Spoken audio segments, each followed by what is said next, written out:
Okay.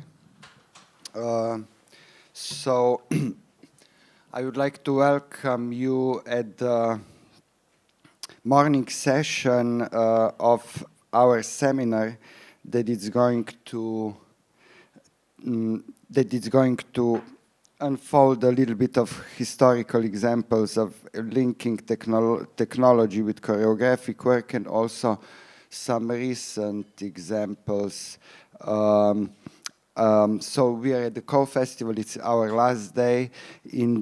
I would like to say that in the afternoon we are going to have also a seminar session of Modina project called Dance and Technology, which starts here at 2 o'clock in the afternoon. We are very glad that we have Jan Rozman with us. I think we are going to try to unfold a little bit, more or less 3 works of Jan's recent work from the recent years that are the ones that are connected with the technological aspects. Maybe just for the beginning, I think for the Modina project that deals with the dance, artificial intelligence and technology, the CoFestival curatorial team decided that we would like to contribute something and maybe give some of the domestic examples of, let's say, this relation between choreography and technology, performing arts and technology, in order also to somehow bring this topic to Ljubljana a little bit more, and also to inform international audiences about example from the domestic production. So we are going to, Jan Rozman will be the first, and we have Igor Štromajer later. Domestic artist, currently living in Germany, but anyway, he's somehow considered as artist from here, and we are going to, he's going to talk about his works mostly done in the period of the 1990s. So maybe this is, I think this is do we have to say anything else? We are going to make a break between first and the second session. Approximately, it will take an hour, then we will also open give our microphone to the audience for questions and a little bit of a discussion. Then we will have a little bit of a break, and then we will return to hear Igor's talk, and it will have more or less the same structure. Jan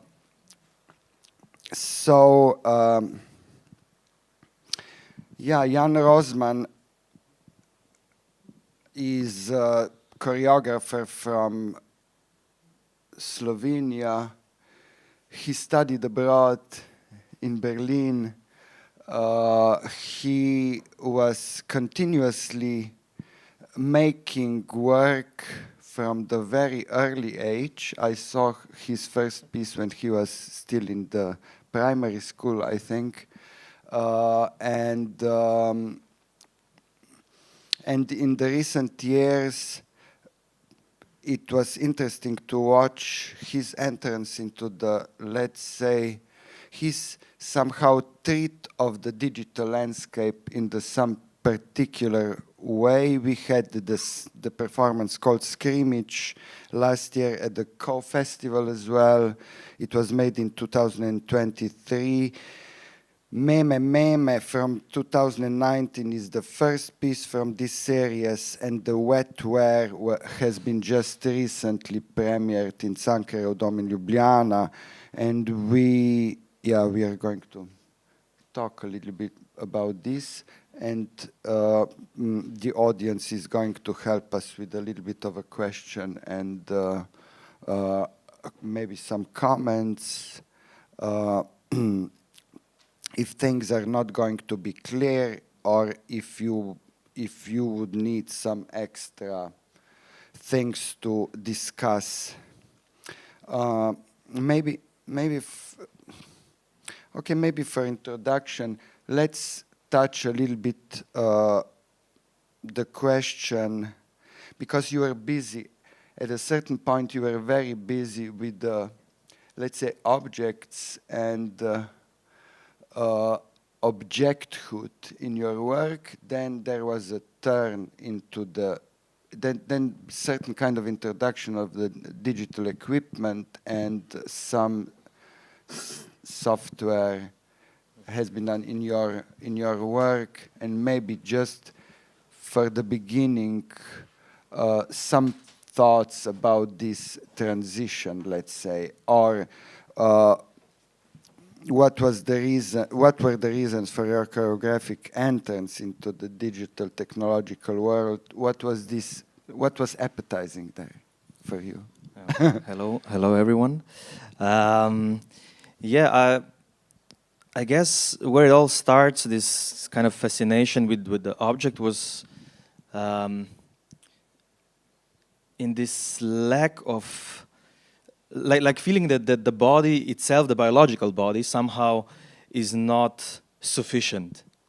The dancing body, like in everyday life, we are so augmented with objects. Right now we are sitting on chairs, we are using microphones, we are all the time in contact with, let's say, human build, but also natural objects.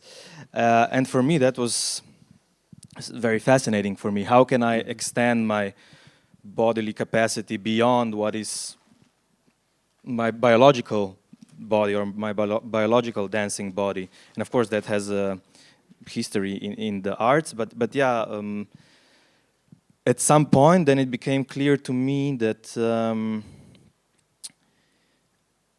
that we are more and more in contact also with, let's say, digital objects, with objects that are certain algorithms or images that we are accessing only through an interface. So then I tried applying certain principles that I developed working with objects to working with, let's say, digital objects. But that was not a straightforward process, because this is really a let's say, digital objects have a specific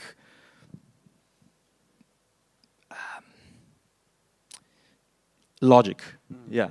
They employ this digital logic that the body somehow needs to work with, and then this has proven to be quite a challenge in this work. Yeah. Also, I remember that at a certain point we were talking that also your kind of very fundamental physical practice, that it somehow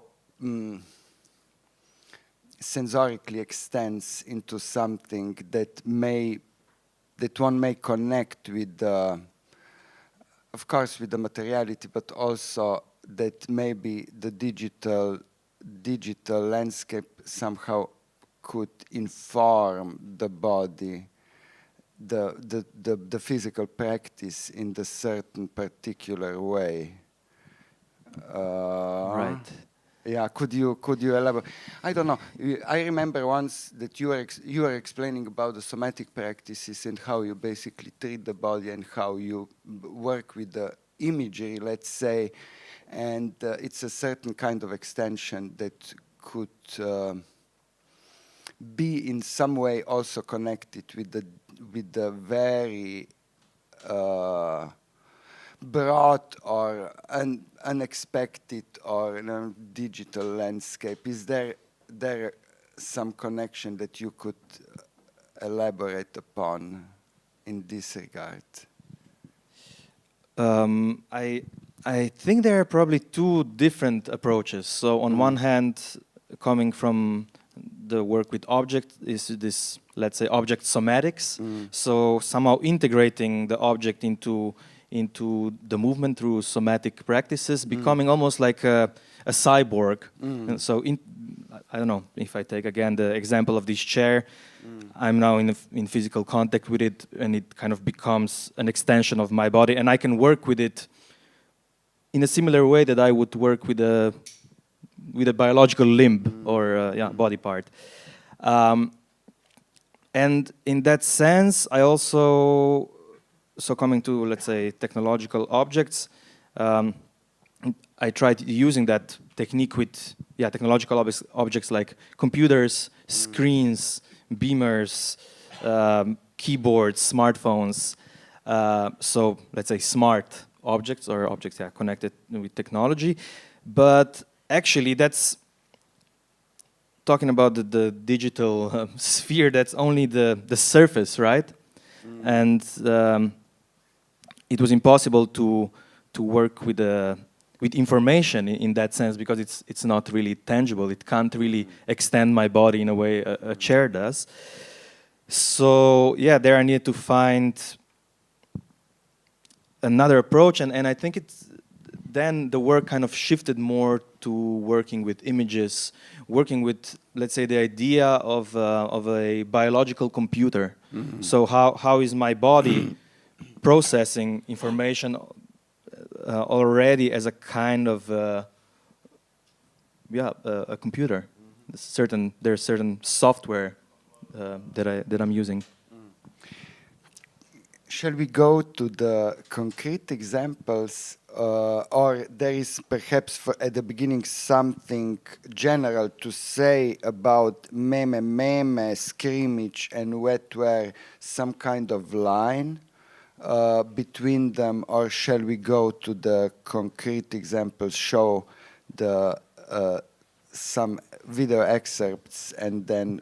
Yeah, I prepared some short excerpts, and maybe just so I did some other work that's more object-based, and here the red line is actually trying to work with this digital logic, but at the same time, each of those projects, they have particular focuses.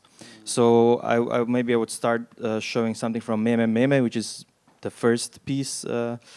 It's from 2019, and there it was really about this format of the meme. So meme being internet, a image-text combination. So there's an image that's equipped with some text that contextualizes it. You probably know it. So yeah, we tried working with this format on stage, and this is what came out.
Okay, could we go a little bit through the logic of the? We saw some things from the beginning and basically the end, and there is this relation between the material bodies and the bodies that are mediatized, and how dancers basically mediatize each other as well, if I remember correctly.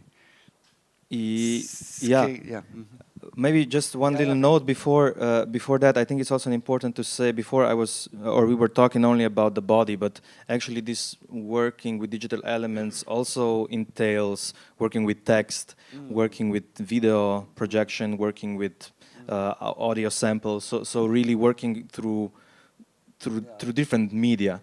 And yeah, in this concrete piece, basically we took almost an overload of movement, sound, video samples, and started kind of blending them up. And throughout the piece, so the dramaturgy was one of reduction. We started with a whole bunch of stuff and quite a fast tempo, and throughout the piece we reduce everything to a single gesture, the disappearance of the performers, and then this end with, let's say, with the screen, something like the surface or a screen. Right, the screen being torn apart, and then this screen becomes kind of a giant head. Yeah, that's the rough dramaturgy. And in the piece, this is 2019, and it's actually the first time that I work with my collaborators using a live video on smartphones, and that was in 2019. I mean, it was still very unreliable, actually. So before every show, we were like, okay, is it gonna work this time? When is it gonna crash? Is it not gonna crash?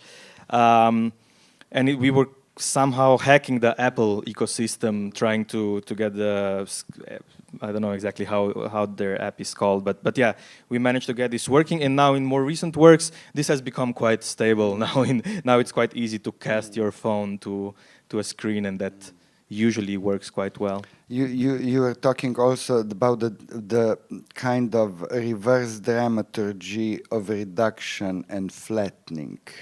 Right. Yeah. Could you? I mean, it's partially what you described here, basically to reverse the procedure from the digital to the material somehow, and treat this materiality as something that is really flat and about the surface and about the screen, basically. Is that? Yeah, it's happening on a material level, but it's kind of following this idea of a meme being a cultural equivalent to a gene, right? So it's a little piece of information that wants to multiply in society. So we could say language is a sort of a meme, or yeah, different ideas about it. But the dramaturgy was based on this idea that one meme becomes very dominant and kind of swallows up, eats up the rest of them. So in that sense, it's flattening content-wise, but yeah, as you said, also these bodies are becoming, are working on a 2D plane almost. Yeah, there's a sense of this body as a hologram almost.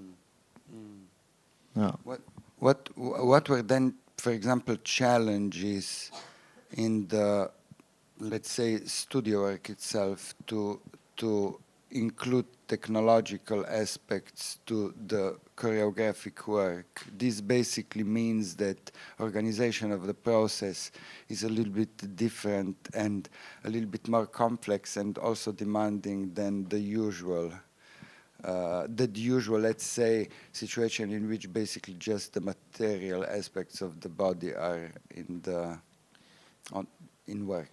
Yeah, I learned now already that working with technology always takes extra time, and at that point we were still kind of doing it very DIY in studios with no proper blackout, with really basic equipment. We kind of were improvising a lot. For example, this the last scene with the white screen, with a paper projection screen. We could only do it in the theater a week before, even less, a couple of days before the show, because there was no way for us to hang up this. It's almost 100 square meters. It's like a 10 times 10 paper.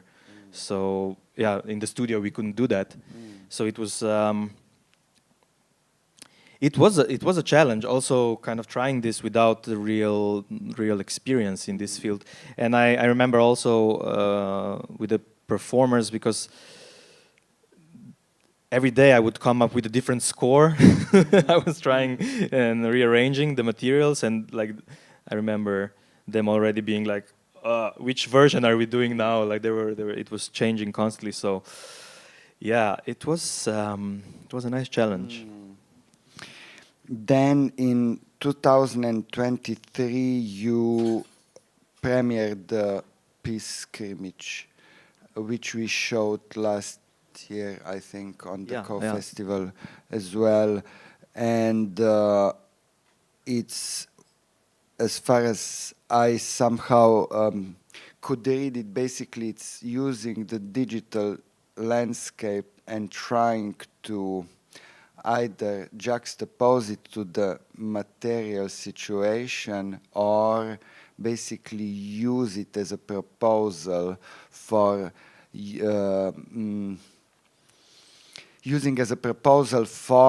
understanding bodies, dramaturgy, editing in the basically material media, or in combination, which kind of extends the possibility to in the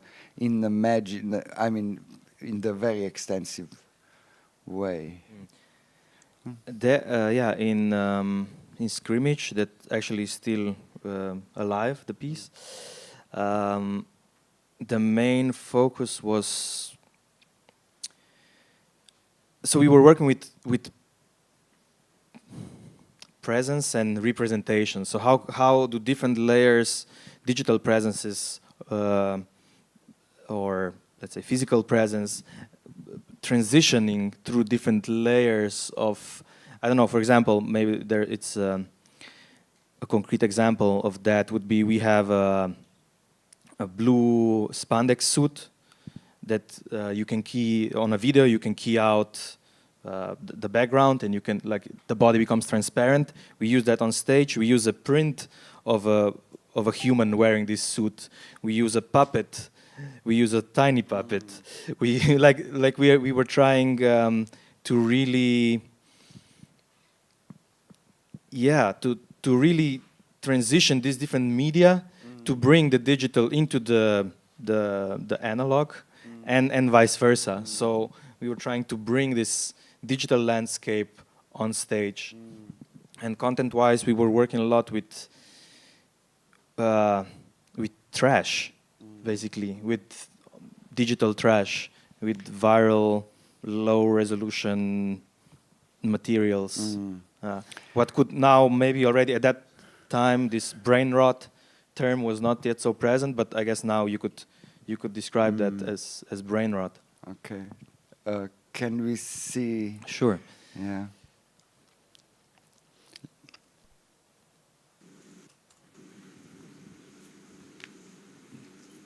Look! Look! Oh! Oh!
Niti približno sem se malo zgubil. To ni o lažih, zabludah, o napačnih predstavah. Se zgodi, to nič ni.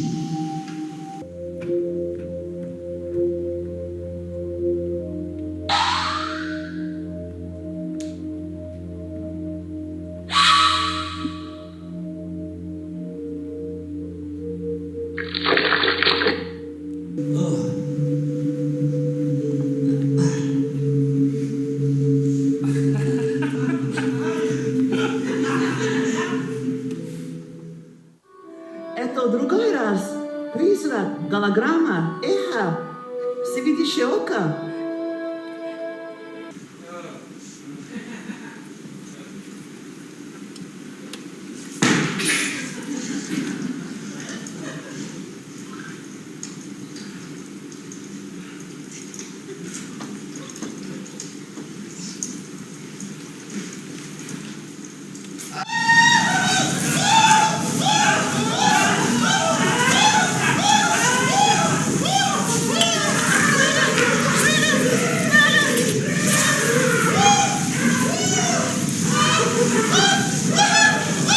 तुम मेरी हो, मैं तुम्हें जिंदगी भर प्यार करूंगा और मरते दम तक प्यार करूंगा. Löse mich auf, während du mich in deinen Händen hältst.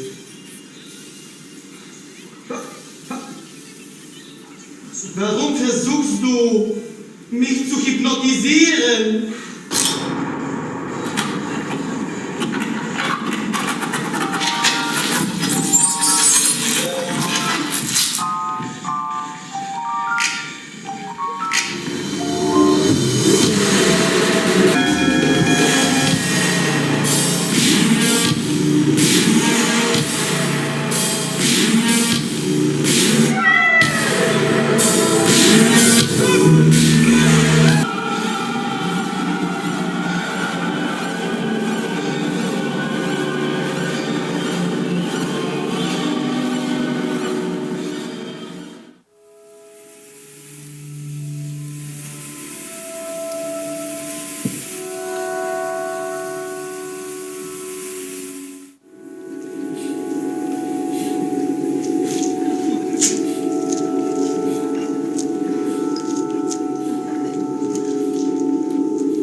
Maybe I would ask you to to introduce us a little bit to the logic of the scrimmage, and also because you had a huge crew of people collaborating with you. I had a feeling that there were a lot of the big basically group of people who were some experts in computers, some hackers, some media artists and filmmakers. I'm glad you get this feeling, but actually it was I think we were so 2 performers, set, video, light, sound, digital designer. I think it was less than 10 people, but actually what became evident, we would need 10 more. Everyone was kind of overloaded. I mean, it's kind of hard to capture this 1 hour into 4 minutes, but maybe you got a little bit of a feeling that, so these surfaces, these screens, they almost become like, so screens and physical surfaces like tables, floors, mirrors, projection screens, they become like portals in a way. Like we are transitioning through them without any sort of hierarchy. Like everything becomes a surface, everything becomes alive in that sense. And you were talking also about the snippets of contents. Yeah, on one hand, it's working with this fragment, with trash, let's say it's somehow the logic of the algorithm, but for a human spectator, for a human body, it's illogical, right? It doesn't make rational sense somehow, but it is captivating. I mean, of course, talking about the algorithm, there's a whole machinery behind that designed to capture our attention. I mean, this is huge money, huge power in that. We didn't have this kind of machine behind us, but we tried. We were curious what putting a performing body in this kind of situation, what is produced, how would the internet look like on stage or embodied. Yeah. Yeah.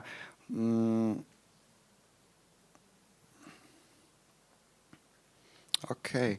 I mean, there is, for example, from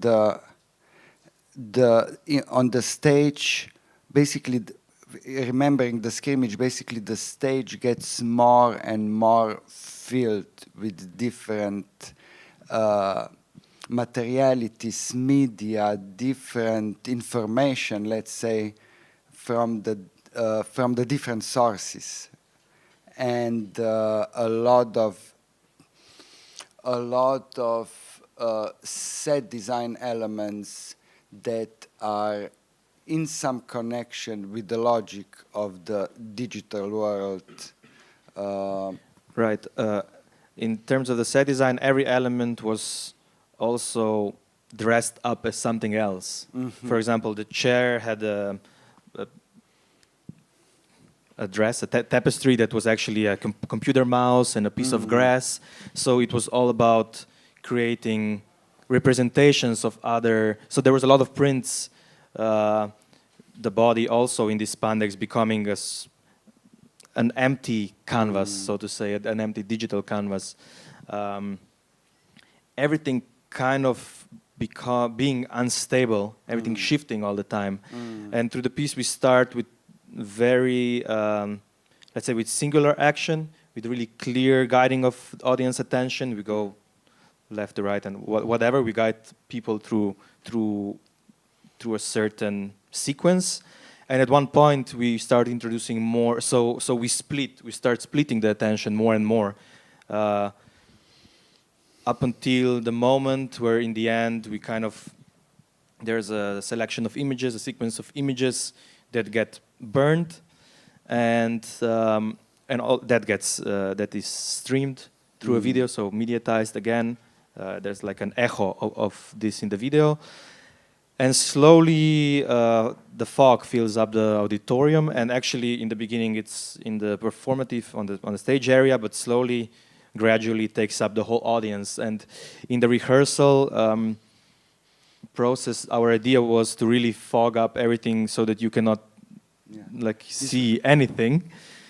Due to safety concerns, we had to reduce that idea a little bit, but still we fog up the space pretty extensively, and then we take the audience one by one or in small groups. We take them through that fog. So we really wanted the audience at one point not just being spectators, not just experiencing everything by watching, by listening, but also somehow moving their body in this space, really, yeah, making it very, making it an experience, like a full body experience. So we take them through this cloud and into the larger auditorium. This fog at the end is something. It's the radicalization of accumulated information, basically through the whole piece, and we had to be at the premiere. Basically, we had to be somehow led to find the way out. It was so thick. Yeah. There's a funny. There's an anecdote connected to this. To our first rehearsal, working in Cankarjev Dom, we worked in the Duša Počkaj hall, which is approximately maybe 100 meters square, so much smaller than the actual stage where we performed. And we fogged up the space so much that the whole alarm system went off. The building had to be evacuated, the offices, and I was very concerned with my future collaboration with that institution, because I was like, oh God, now we made the step too far. But luckily we found a way to communicate, and I'm very happy we can continue to work together. But for example, I would also be curious how, because obviously you collected the whole warehouse of different objects, materials, things, in order to use them and to compose them as a certain kind of simulation of the digital landscape. I mean, were there any systematization also behind those different things that you used in the scrimmage? Yeah, that's again, it's amusing for me, because you were before describing a big team and we were maybe 10, and now you're describing a warehouse. Everything fits in a little van. Okay. But yeah, we tried inflating it somehow. Yeah. So that shows, I guess. And in terms of the selection of the materials, it was a 2-year process of, I think we didn't really work top down, but there was really a lot of discussion, a lot of sharing, a lot of input from different sides. Also, Sara Bezošek, who's an internet artist, we collaborated with her, so she contributed some materials. It was all found materials, basically. Yeah. Maybe also it produces this effect of being of the amount of these materials, because some of the very small micro things were blown up and projected on the screens. This is also maybe the effect that you produce of this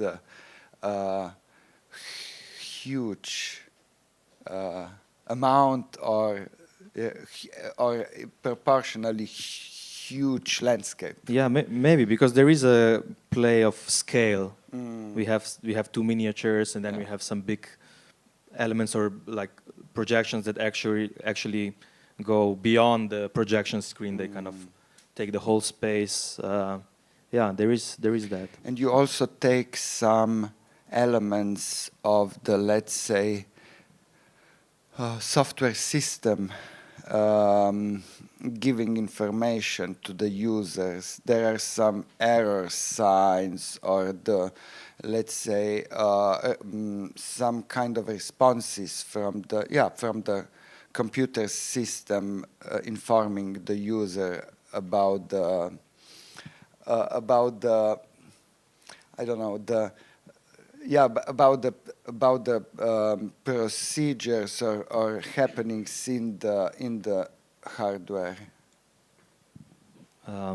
Yeah, I guess coming from this experiencing the internet, it's not a curated journey, right? It's like you can really switch the world you're exploring, and all of a sudden you get a pop-up, you get a notification. So this was kind of the fragmentation that we wanted to have, and at one point we also played by inserting a fake error. So there's like a pop-up saying the system has crashed, and then we kind of use that to transition into another scene. Yeah. But it's so common that people are not even. I think a lot of times people are just taking it as.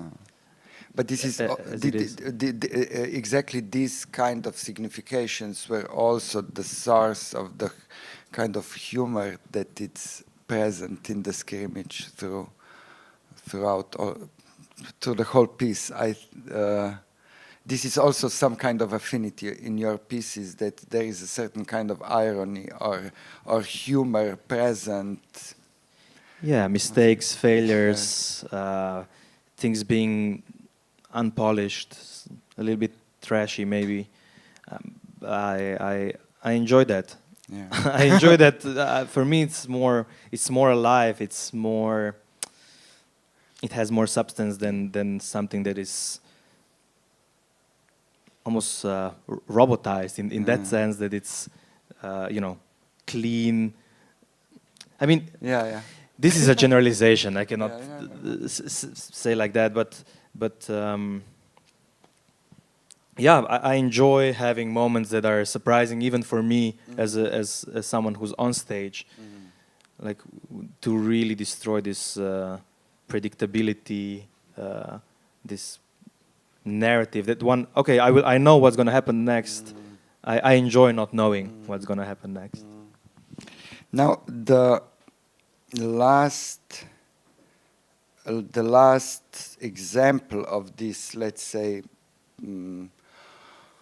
of the pieces which deal with certain kind of, let's say, digital landscape is wetware.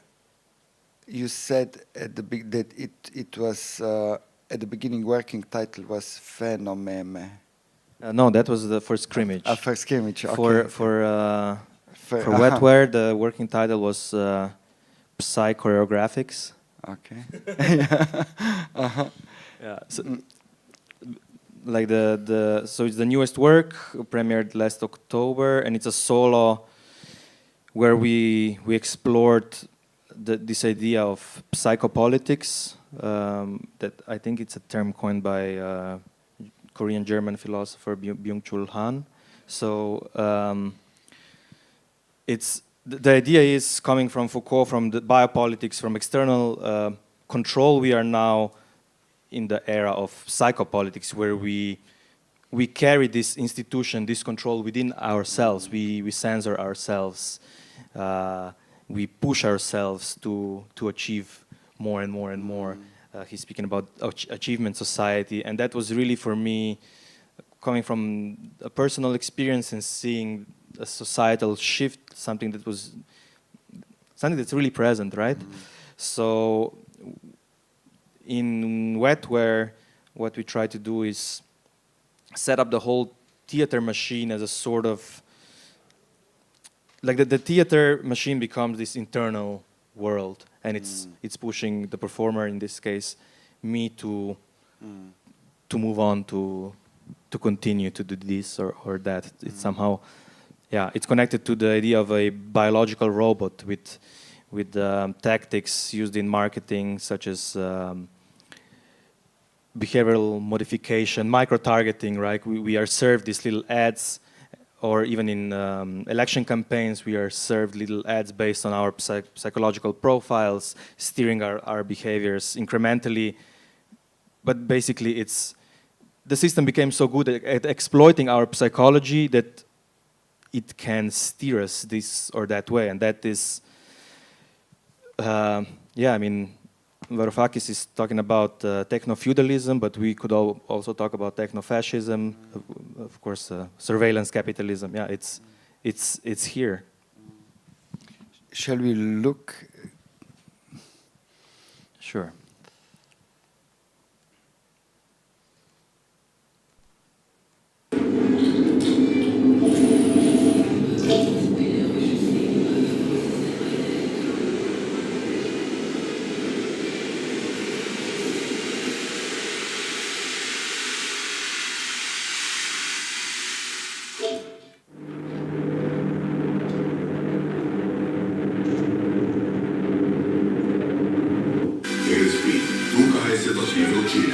Zgradi 2400 evrov in 150 brezplačnih vrtljajev za prav ognjeno igro.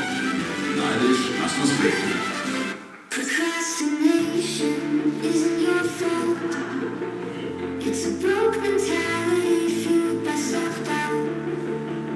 You keep putting things off, not because you don't care, but because everything feels heavier than it should.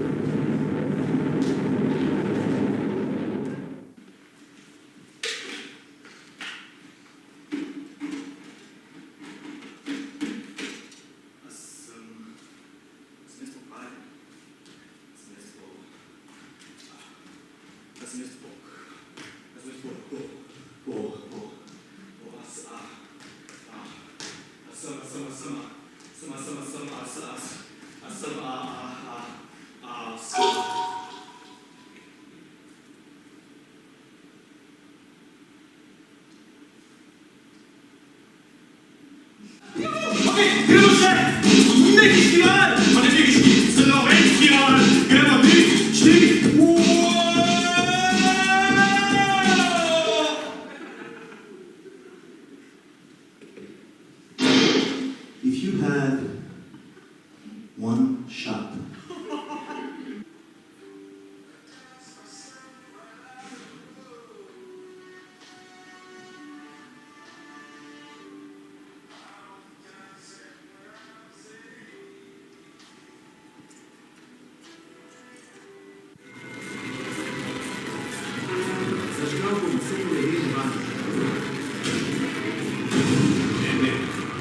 Stavite se, niste še v filmu, te originalne bale stanejo samo ničelo, pa jih vseeno nihče ne upa naročiti.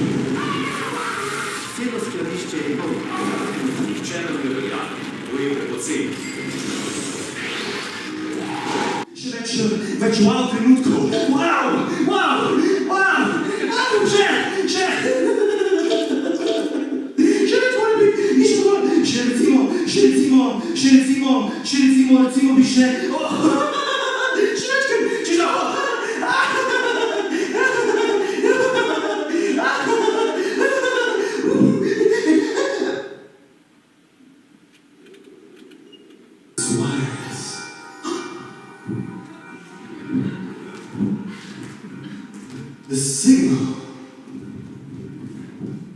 The signal is in the air. Wow!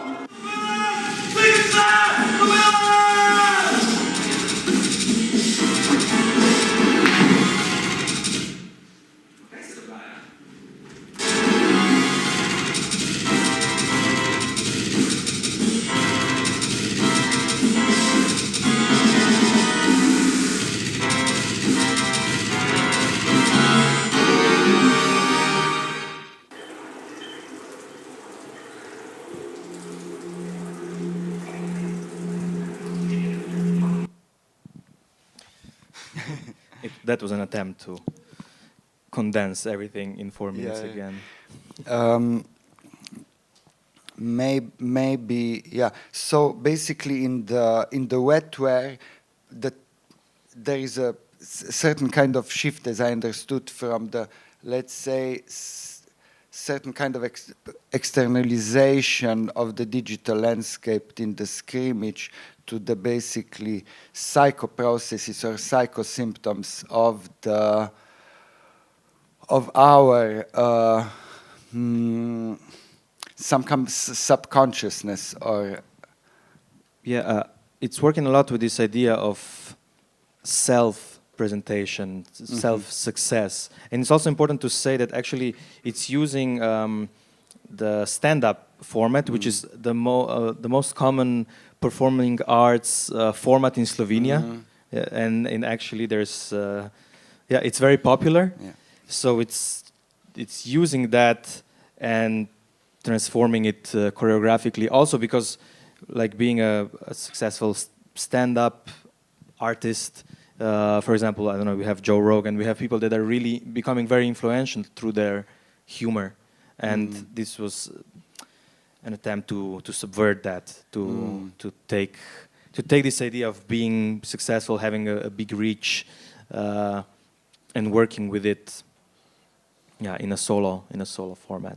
So yeah, it's more about, whereas Scrimmage builds in this almost fictional landscape of this digital trash, Wetware is very concrete. It's using concrete platforms. It's using concrete names. I'm present as Jan in that performance. I'm using my Instagram account. So it's more connected to the everyday world, to the everyday internet. The internet that we're using. You were mentioning the kind of the tempo of the piece is very significant thing in the structuring things, but also with the huge amount of, or there are a lot of shifts or quite kind of radical changes.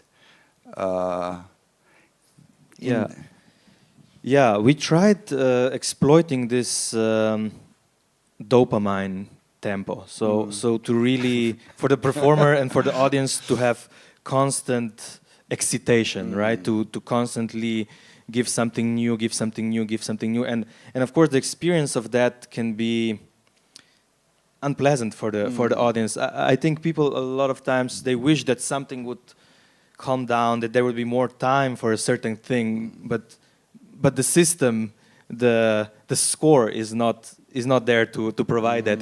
It's offering new, it's offering faster, it's offering more and more and more and more. So yeah, that becomes, I would say, the character of the work. It's really high speed. But also it's interesting how much of different, let's say, set design solution, lighting solution, how much of lighting turns into information in this piece?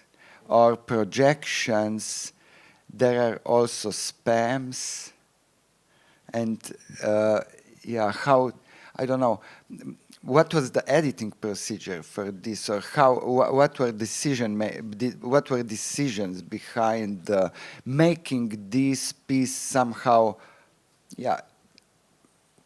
effective, I guess.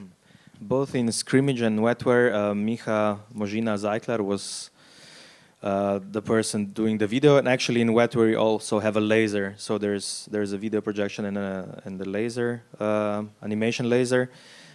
So he was he brought a lot of his own inputs there. He has a specific way of editing things, and I think it was really something that made both pieces actually, that gave them also a specific kind of signature. Like in this collaboration, we were always in dialogue. Because in working through different media, right, where does choreography end? Where does video editing begin? There is no clear line, and actually I was not interested in keeping this separated. Everything becomes a single stage organism, or a single score. It kind of becomes very clear that all the materials are choreographed in a certain sense. Yeah. They come just from the different, they have different either materiality, logic, or yeah, they function on different sensorial level, but basically everything is it's one big chord, the dancer. Yeah. Right. Yeah. I think here we come back to this idea of extending the body. It's really using all the means possible to extend yeah, the body. And in wetware, what was the focus then was shifted a little bit more to the black box as a body, actually, as this machine producing certain choreographic, also like through this psychological inputs, choreographic results. Yeah. It's also interesting in the wetware that it's what makes the whole piece somehow funny, and it's this objectification of really almost paranoiac or psychotic somehow psychological happenings, observing this figure that it's quite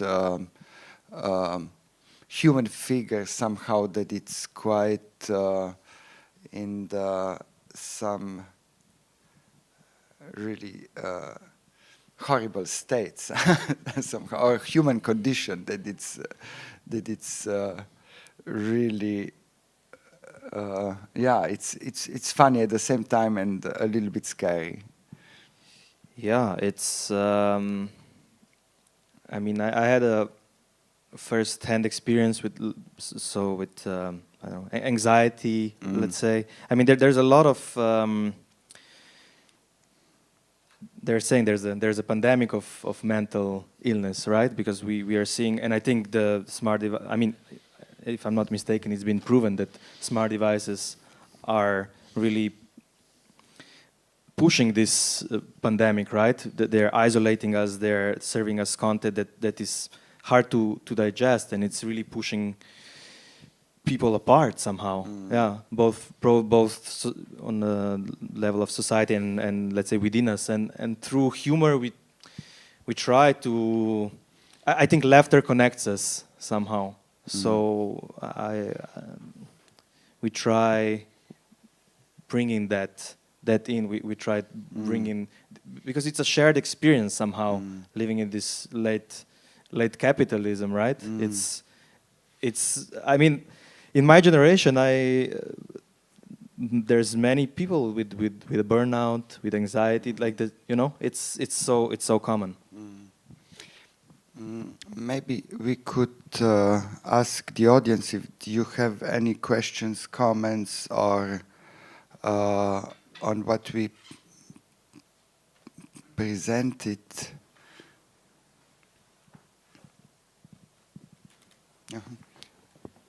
I have a question. I need a microphone or no? I don't know. I need a microphone. Thank you very much. I have a question, Jan. Let's go back 1 hour at the very beginning, where you mentioned smart objects for the first time.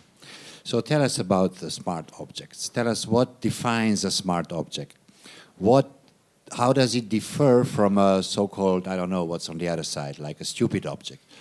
Is there, in particular, is there kind of a point, a borderline where an object becomes smart or can go even back to being like non-smart?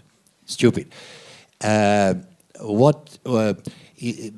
how does what does an object need to be smart, and then how does it, you know, is there a difference, because you're sitting on a chair which isn't smart, as you said, and then at a certain point in technological development, civilization or whatever, you get an object that is smart. So tell us a bit about this. Yeah, I was using this term very technically, so smart object being an object that can be connected to the internet. But it's interesting that you point this out, because I'm very excited and inspired by the idea of panpsychism. So the idea that consciousness, like matter and energy, is fundamental property of the universe. It's sort of an animism, let's say, but in that sense, every object, all matter is somehow smart, and that's for me super exciting, and I think it offers also a lot to. It offers interesting ground to explore it choreographically, but yeah, I was speaking really technically about it.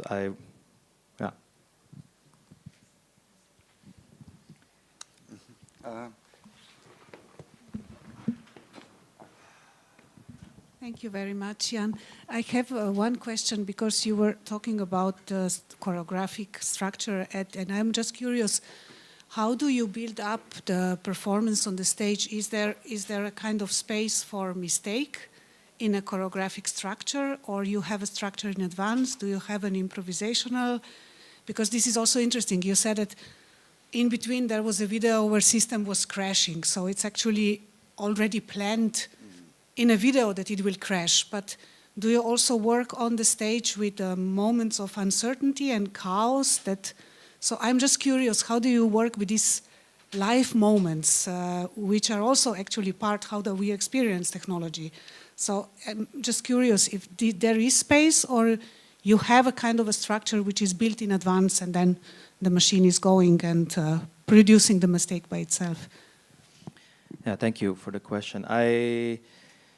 I think at the moment I'm using mostly half-open structure. So the pieces are precisely choreographed, but they allow responsiveness. They allow me to respond to the audience. They allow performers to respond to each other. So there is playroom, right? Before, I was much more a fan of more open structures, so that there were just some defined points, and how we navigate through them was left to chance.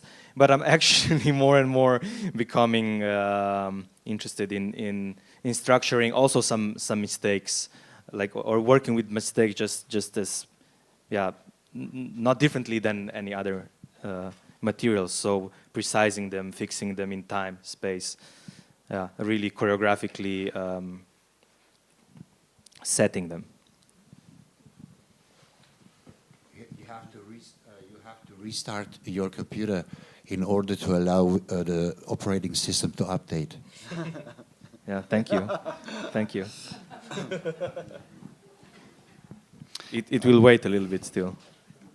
Okay, before we make a break, maybe one question. It would basically, this is very interesting question. What would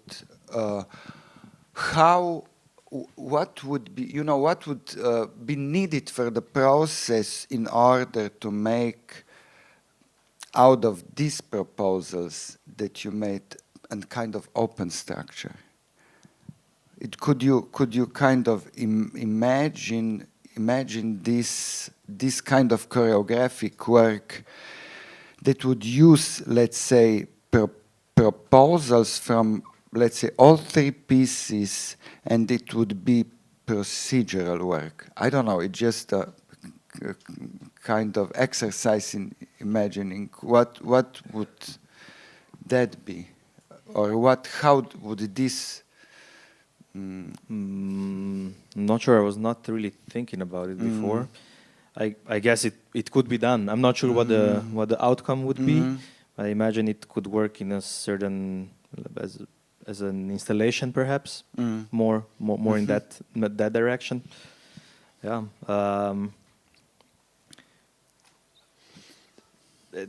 It's interesting to think of a mashup, but I'm not sure what it would produce. Yeah. Okay, maybe are there any comments or questions regarding Jan's work? Okay. Just Mike, if you. Thank you so much for your presentation. I just had like one question. It was in the moment of scrimmage, you said something that really affected me. I liked that you said you're trying to see how internet is embodied. And then I was curious to understand on this whole effort to embody the internet and technology, how is it like shaping and changing your own creative practice in a way that you see your own body, your relation to others during the space and how you create and build shows? Yeah, thank you. Thank you for the question.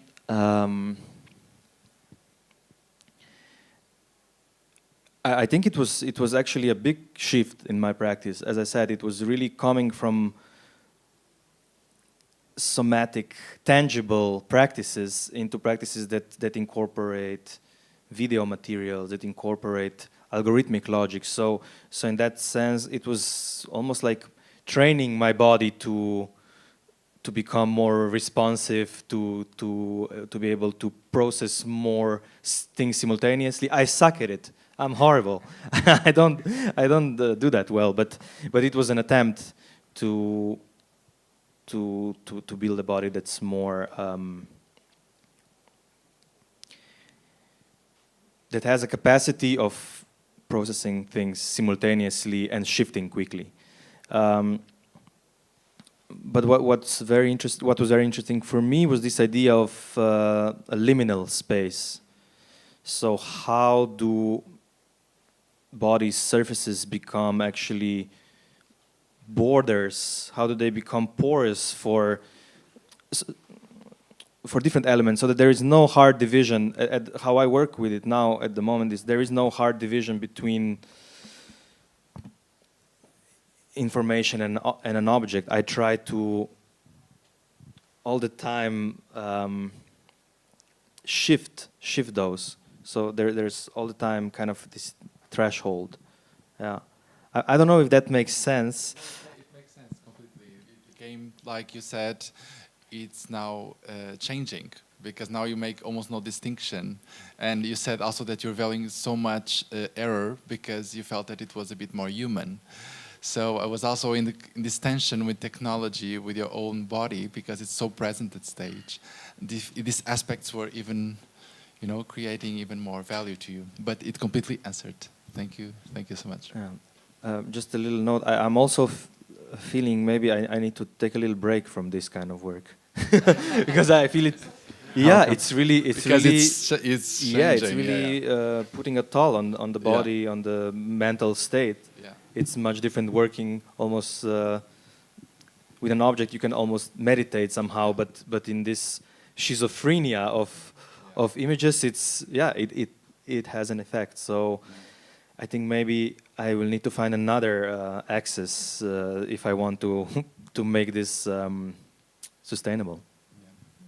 Thank you so much. But for example, if we would go through different kinetic practices in the 20th century, they were stimulated and developed by a lot of things that were never really directly sensed, by a lot of imagination and kind of stimulation of the certain kind of nervous processes that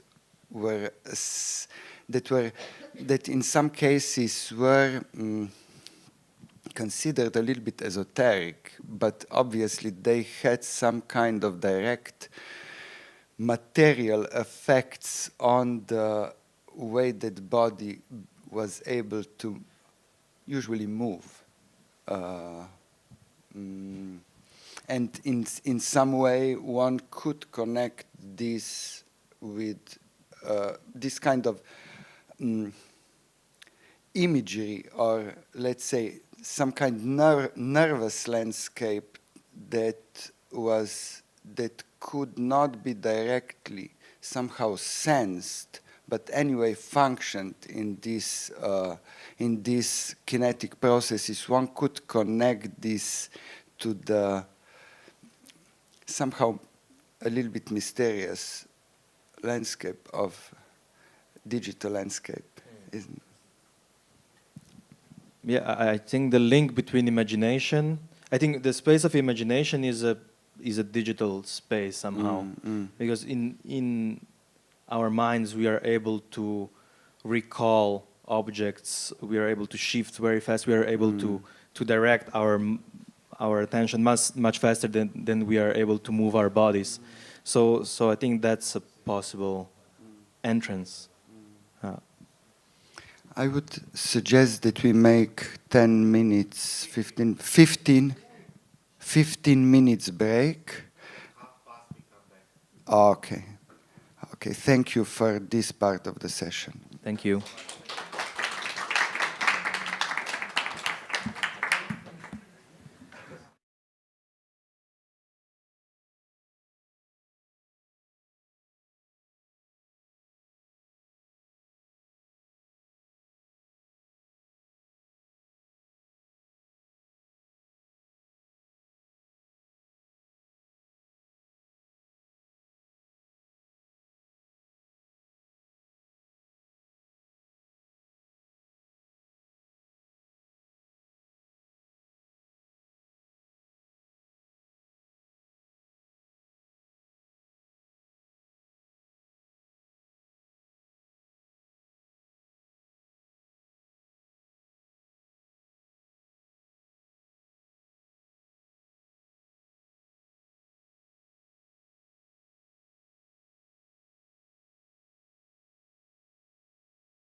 we are very glad to have Igor Štromajer at the CoFestival.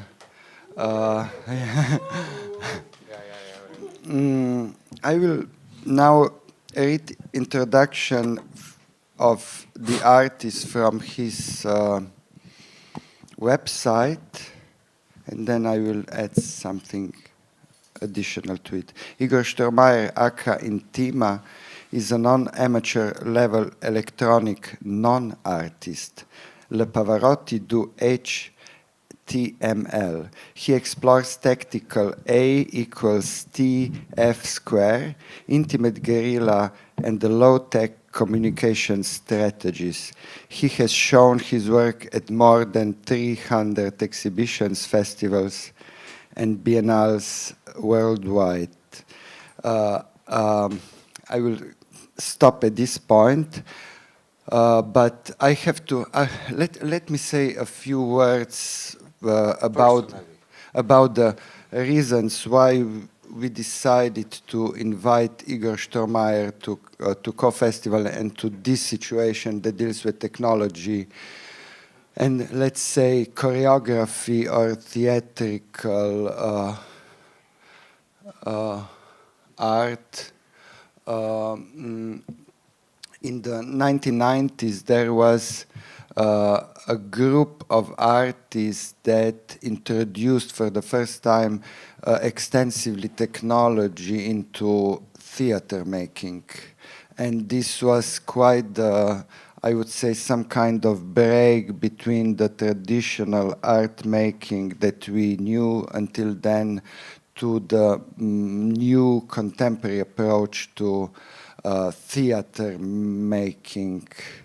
And there were basically, I would say, in these works, especially in the late 80s, 1990s, suddenly with some influence of the historical avant-gardes, the art making changed, and different procedures, approaches,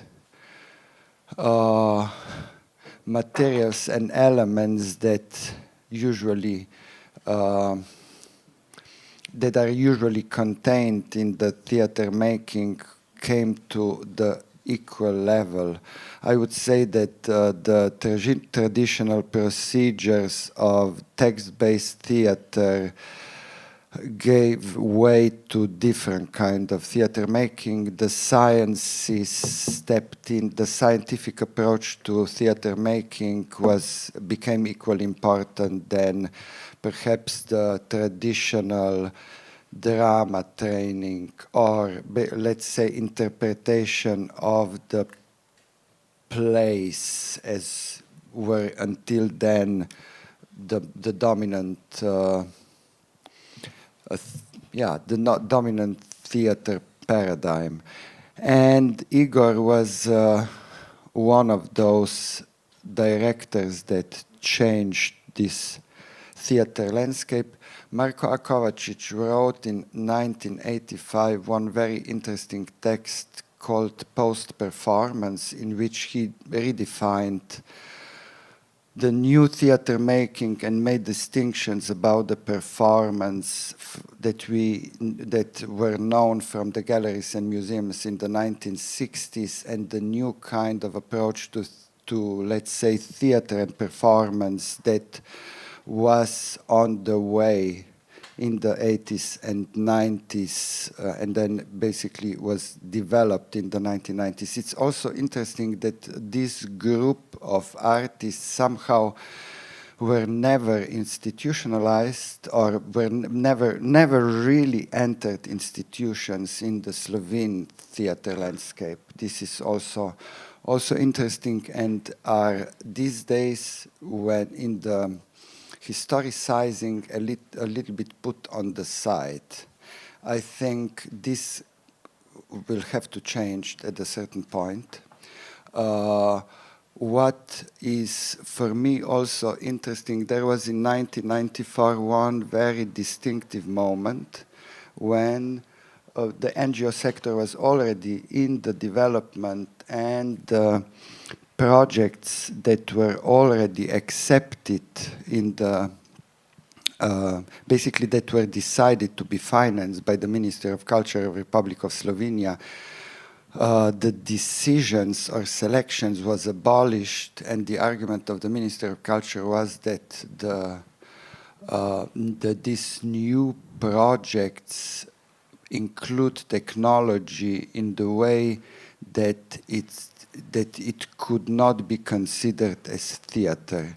And then I think that this new non-institutional scene made some kind of a few events of resistance, and in Maska magazine, then in 1994, the whole block of different discussions on theater production, the new kind of paradigm of theater that supposed to be introduced and should have been introduced at the point was this. Basically all these happenings are documented in this number. So it's a very, I think historically it was a very interesting moment, and yeah, we invited Igor Štromajer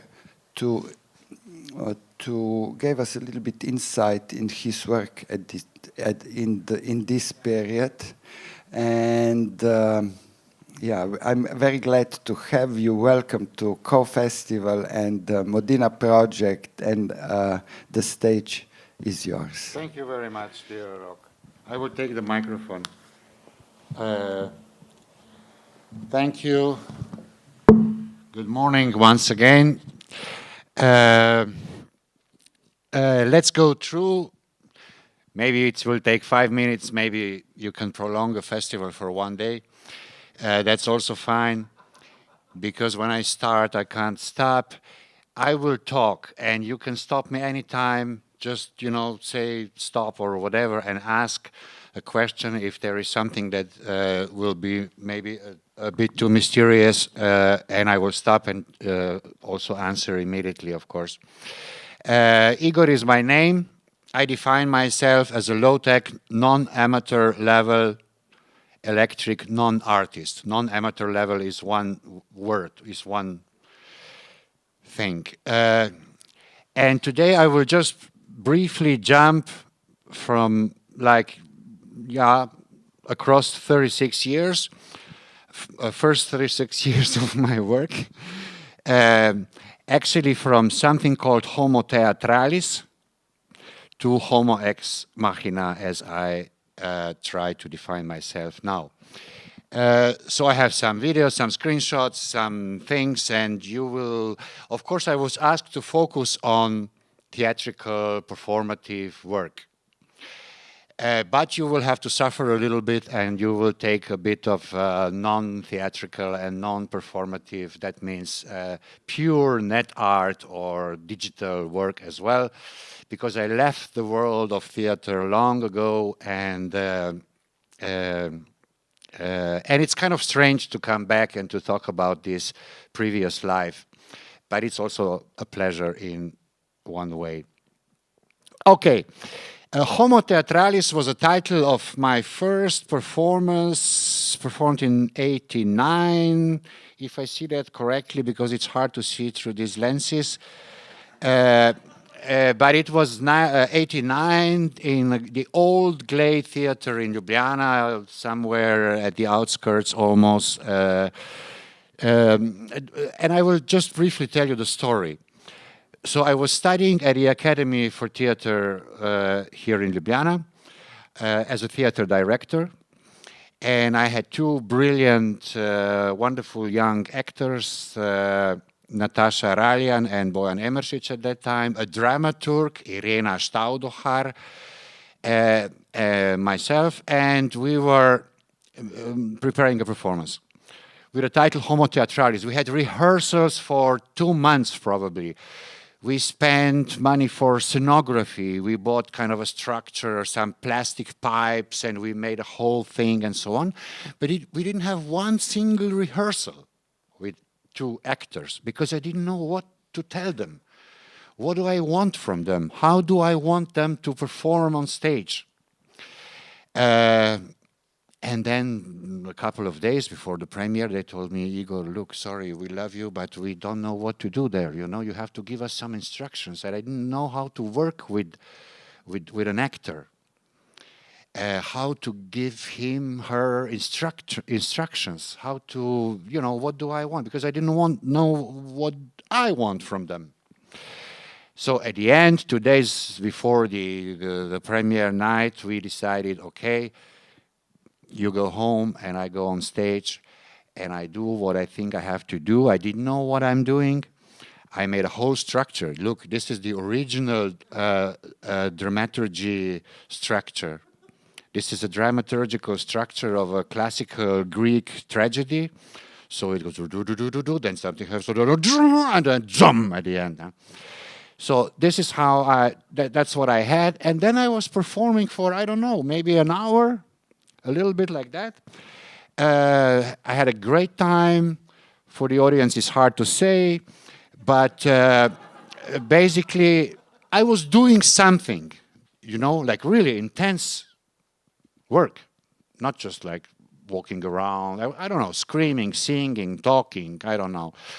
This is in Slovenian, but the point is that this is what Emil Hrvatin, now Janez Janša, wrote in Modina at that time. So he announced that I'm a new Jesus of a Slovenian theater because I'm not from the 80s, right? But I was influenced by the 80s, of course, by our dear father, Dragan Živadinov, especially. Simon Kardum is also here. He also wrote once in Dialogi magazine, the cultural magazine, that I have this quotation somewhere, but now I forgot where I have it, so I didn't prepare it. That so you fake quote Dragan Živadinov as he would say that we, his sons, and this was a generation of theater directors at that time, will follow him and blah, blah, blah. I was making fun of my father. This was kind of a Freudian thing, you know. I was making fun of Dragan Živadinov, of his performances and his ideology, although I'm a huge fan and of his work. Okay. This is what I wanted to mention. This is 95, I think. This is called Bosom Adorned with Rose Garlands, Prsi okitane zvenci vrtnic. That was in Slovenian. We had a performer, Barbara Pijajenic. This was a first thing where I used my computer. As you see, this is a 286 PC. And it was a performance for 6 members of the audience only. So we had each time 6 people in the audience only. And we were selling this performance also to be performed at home. So in private spaces. This was extremely important for us at that time. And it's a funny photo, yeah, from 95. It's because I'm showing it because it's the first time that I used like a PC Windows computer 286 machine. Okay. In 91, I directed together with Bojana Kunst as a dramaturg 4 performers, Strasko Krošelj, Boris Michal, Petra Goetz, and Polona Juh. These are now established actors. A piece with the title Eros Ars System. It was a kind of a we called it theatrical installation at that time, and we had a whole theory how it differs from a theatrical performance, what's the difference. So this was a kind of a mixture for us between visual art, between an installation, as you see in a gallery, and a performance or a theatrical piece. It was performed in Glej, in today's Glej Theater here in Ljubljana, and it was a kind of a strict, very strict structure how the performers go from the beginning to the end. It lasted exactly 30 minutes. We had audio instructions at the beginning, what is allowed to do, what is not allowed to do, because the audience was like walking around, so it was like a museum gallery situation. And this is how it functions. It started from the complete tranquility piece at the beginning, and it ended in total chaos, apparently, because in reality there was a strict structure. It was today we would say an algorithm, right? We would say like a program. They had to follow strict steps, and this is what algorithm actually does. But we didn't use that term at that time, of course. We were young and pretty uneducated, I have to say. But it was a very successful piece. It went all around former Yugoslavia. It won theater awards. And so it was very well accepted. There's a video online. I will not show it to you now. There's an 18 minutes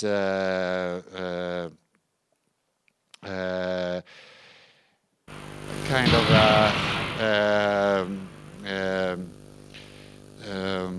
video documentation, VHS probably, and so on.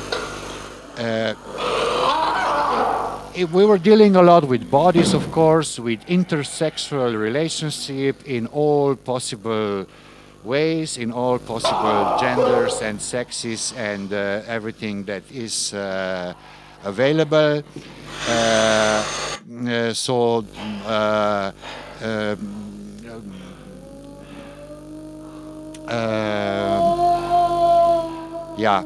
That was a kind of very hardcore event, actually. We were dead tired at the end. The audience were dead tired. Was that, I mean, really like an intense expression. I don't know why they recorded it like that, but obviously to give you the impression of the of how the events were working and following each other.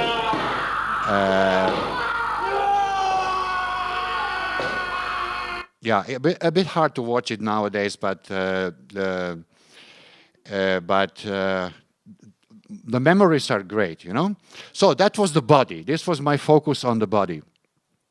And I guess with this performance, I left the body because then there was no body anymore, or a little bit maybe. No? This is the Modina article. I was naked. This is another performance. Sorry, I'm jumping. I will jump to Opera Internetica. When I switched to in 95, the internet came to our homes here in Slovenia, but usually also Europe-wide. 95, let's say, we got like super slow modems and the internet. There was no World Wide Web, but there were like BBSs, bulletin board systems. You could, you know, like, and other file transfer protocols and some other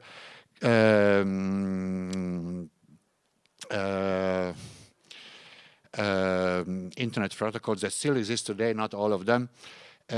And then we were trying to explore this. You could like start to be online from your own home.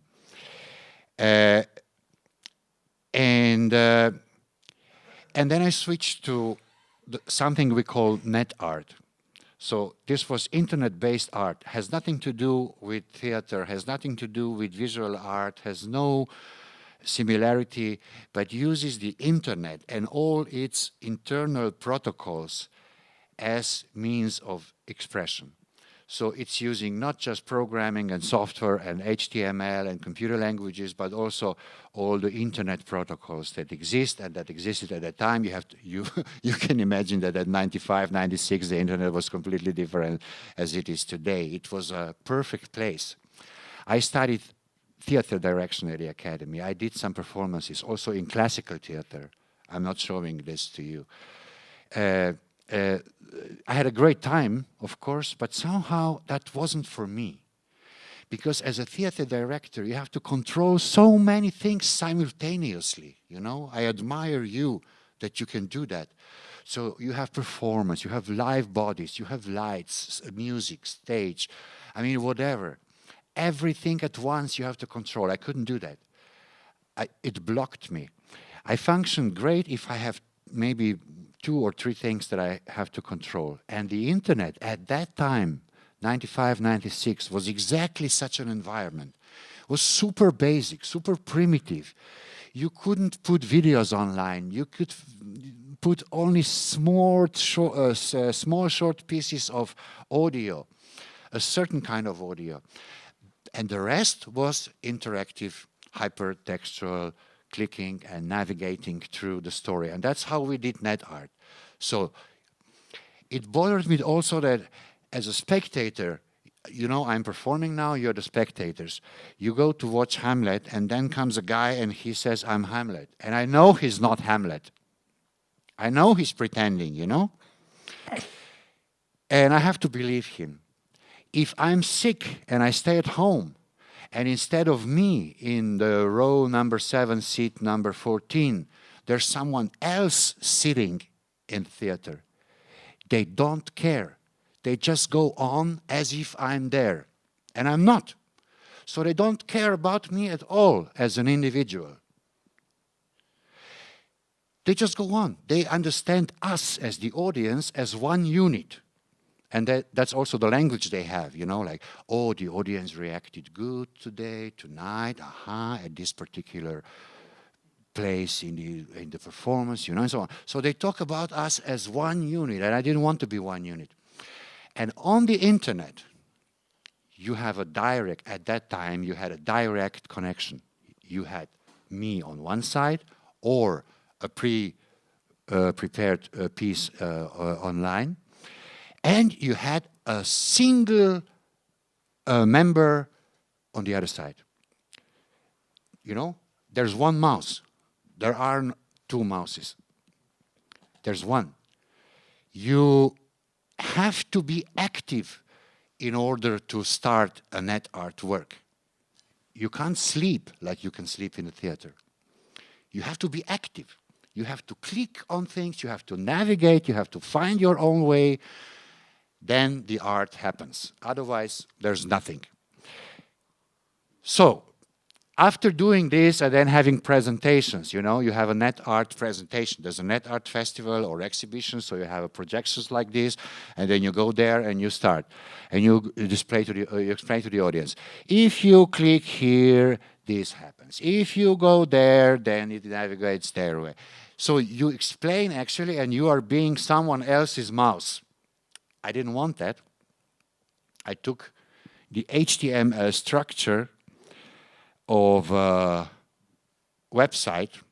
That's approximately how it looks. This is the computer language. It's called HTML, Hypertextual Markup Language.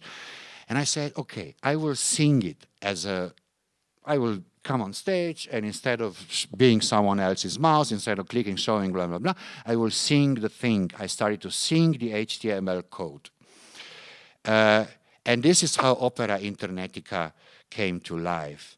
First, I did it in Skopje, in a museum of contemporary art at the festival. It was 97, 8, Seafair Festival. In Berlin at Transmediale. And then I decided to ask the artistic director of the National Opera in Ljubljana if he gives me the stage. He gave us the stage and all the wonderful conditions we had. And then actually I was singing there. After the premiere, the French newspaper Libération wrote a title, Le Pavarotti du HTML, so the Pavarotti of HTML, which was really very kind of them. Actually, no? This is the Yeah, so, I mean, it was fascinating at that time, you know. A crazy guy comes on stage in a real national opera and then sings, and I'm not a singer. I'm not a trained singer. I'm not even a shower singer under the shower. I'm not. I have nothing to do with that, you know. So it was terrible, you can imagine. There's a video documentation online. But the audience was so lovely, and they were so friendly that I wanted to thank them, so I got naked at the end of the performance. Not as a part of the performance, but as a thank you gesture at the end. Yeah. This was a joke, because here they are commenting like people are sleeping, you know, it's boring. It was boring, of course, but that's part of it. And then, of course, there exists kind of a documentation. Of course, I won't show it to you now. The whole galactic universe was created in one big bang at a particular time in the remote past. On scientific bangs,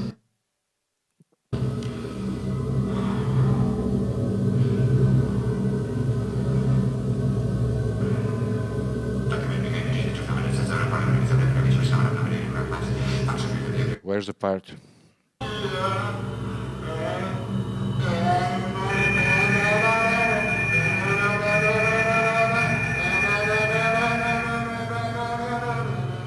Of course, I had my computers with me, and they were helping me as a background sound and so on.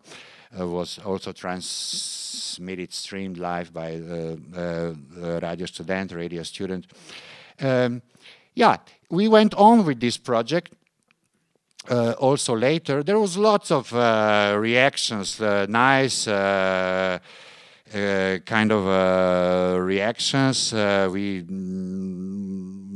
on this project. So it was a kind of a great experience for me. And here you see a part of the code. Let's say this is one JavaScript. It's hard to sing it, you know, because you don't know the names of each character. Not even in my own mother tongue, in Slovenian, I don't know the names of all these characters. Not even in other languages, of course, it's hard. I think I was trying to sing it in English, but then Slovene came, of course, inside, and it was like a mixture of everything. So we went on with this project. I won't go further now. We did it together with Brane. My dear Brane is here in the dark. I will mention Brane Zorman more later. So we took the HTML code of the website called Bollywood.com. We went to New Delhi, to India, to perform there on a festival, and we did opera Internetica Bollywoodica in the National Center there. That was a great experience. I did one with Annie Abrahams, another net artist in Montpellier, in France, in a real beautiful, super sexy opera house. You see this kind of red, gold things. But this time we decided for an opera singer. So we had a real German opera singer.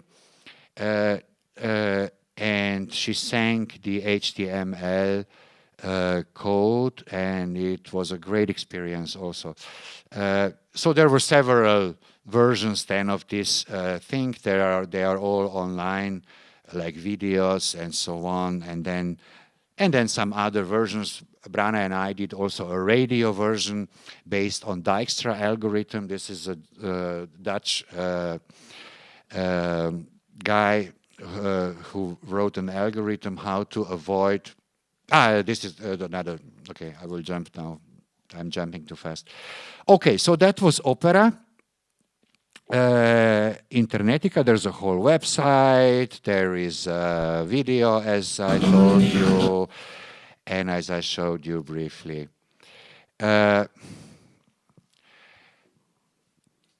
Saying I'm singing the HTML code, And this was a heavy experience. I was dead at the end, you know, because you have to perform with your whole body. You have to jump on stage. You have to sing. You have to be ready. You have to control the computers. I was alone on stage. So it's not an easy thing for me to do. I'm a kind of a slow-going, easy-going guy. And this was like a real thing. I had to use my own body. But then I said, if I'm singing the HTML code, I can also dance it, right? As a non-dancer. Everything I do is non. That's really important. This gives me, on one side, the liberty to make mistakes. Because you say, oh, sorry, I'm not a dancer, you know. Like, okay, but, you know, I'm trying. Huh? I'm not a singer, but I'm trying. I wrote a book I will present you later of computer language poetry, and I'm not a poet. So I'm doing these non-things. Let's jump to something that we call balletica internetica. Balletica internetica is a series of 10, maybe even 11 works that from the very beginning in 2001 to the very end in 2000 and who knows when is a piece by Brane Rozman and me. And because this is a co-dance festival, let's focus on this a little bit now. And let's start at the very beginning. I need both hands, so I'm having a problem. This was performed in 2001, March 28, for the first time in Kapelica Gallery in Ljubljana. March 28 is an international Bolshoi theater day. And although you are not classical ballet people, you know what that means better than I do. So we decided to honor this Bolshoi International Day by dancing the HTML code and playing music and streaming live. Live streaming was done with a special software. This is extremely important. I don't know why why it's not here. Okay, there's somewhere a screenshot. It was a program called Windows 32. It took a still image every 20 seconds and put it on an FTP server, computer server, and then there was a program on the website which took the new image every 20 seconds and showed it in your browser window. In between these 20 seconds, I had time to do whatever, to drink a glass of water, to smoke a cigarette first, to do whatever, you know. Brane was playing and performing live something that was called MIDI. That's not MP3, that's far before MP3 files. This was called MIDI. And we were having a great time, actually. I was doing everything I knew how to do with my body. You know, balancing, dancing, jumping. In the morning, I brought a Frankfurter Allgemeine Zeitung. I ate a piece of the newspaper at the performance, during the performance, and so on. We had like 6, 7 friends, not as the audience, but as a moral support here. Do you see the huge 17-inch flat monitor? Nah? Oh, sorry, Kai? No. There are photos somewhere. There's 6 people sitting there, camera, and so on. So you don't have. So we did it, and it was kind of successful, you know. we had, I forgot the number now, I will have to look in the archives, but we have almost 1,000 people watching this online from all over the world, which was kind of a cool number for us, no? And also the feedback was nice, you know. All around the world, they were writing about it. It was kind of nice, and we were satisfied with the fact how it looked like. So I can't now play it for you and have to watch the time, okay? But this is a kind of a, you know. So there was music, and then we wrote a JavaScript that was mixing every 20 seconds, mixing the new image inside. It was a very meditative, kind of super low resolution. I don't know now the resolution, but maybe 320 point, I don't know, whatever. So like, you know, basically nothing, man. And that was nice. That was kind of a poetic, romantic. This low resolution can be very romantic, particularly if it's done in black and white. This lasts for 20 minutes, I think. It was, the whole thing was 20 minutes. I'm not sure how it is here now, maybe the document. But look at me here, please. And this kind of, whatever it's called in a classical ballet. Man, yeah. Okay. Yeah, I was dressed also very beautiful. I had a suit and everything, so it was kind of a nice thing.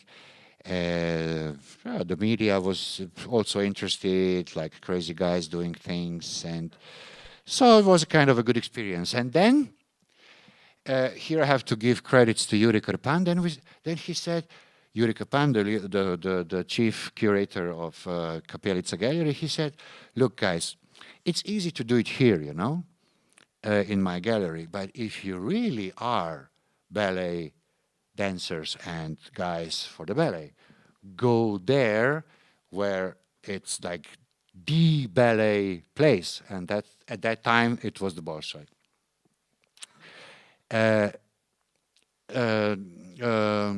The September 11 attacks on the World Trade Center happened in 2001, if I'm correct. This we did in March 2001, so before, and then we started with our preparations to go to Moscow.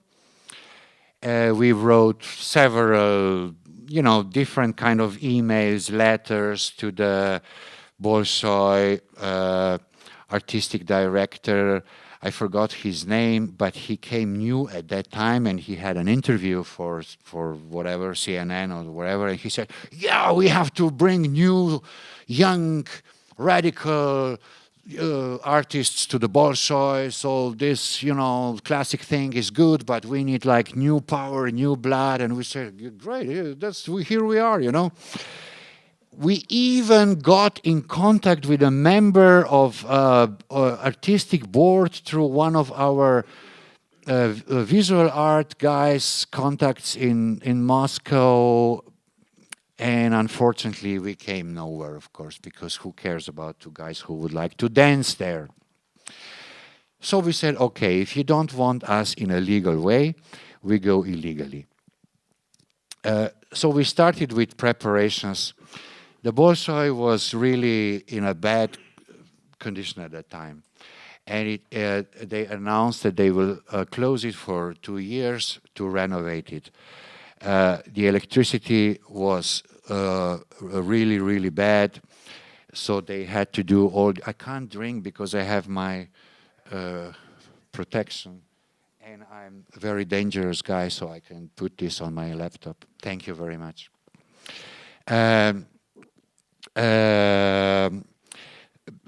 So we collected lots of materials about the condition of the Bolshoi. So we had lots of training, because if you want to do illegal things after September 11, you have to, better get ready and well prepared. They were and we decided for March 28, 2002. They were playing The Tsar's Bride by Rimsky-Korsakov on the main stage. I will make it shorter now.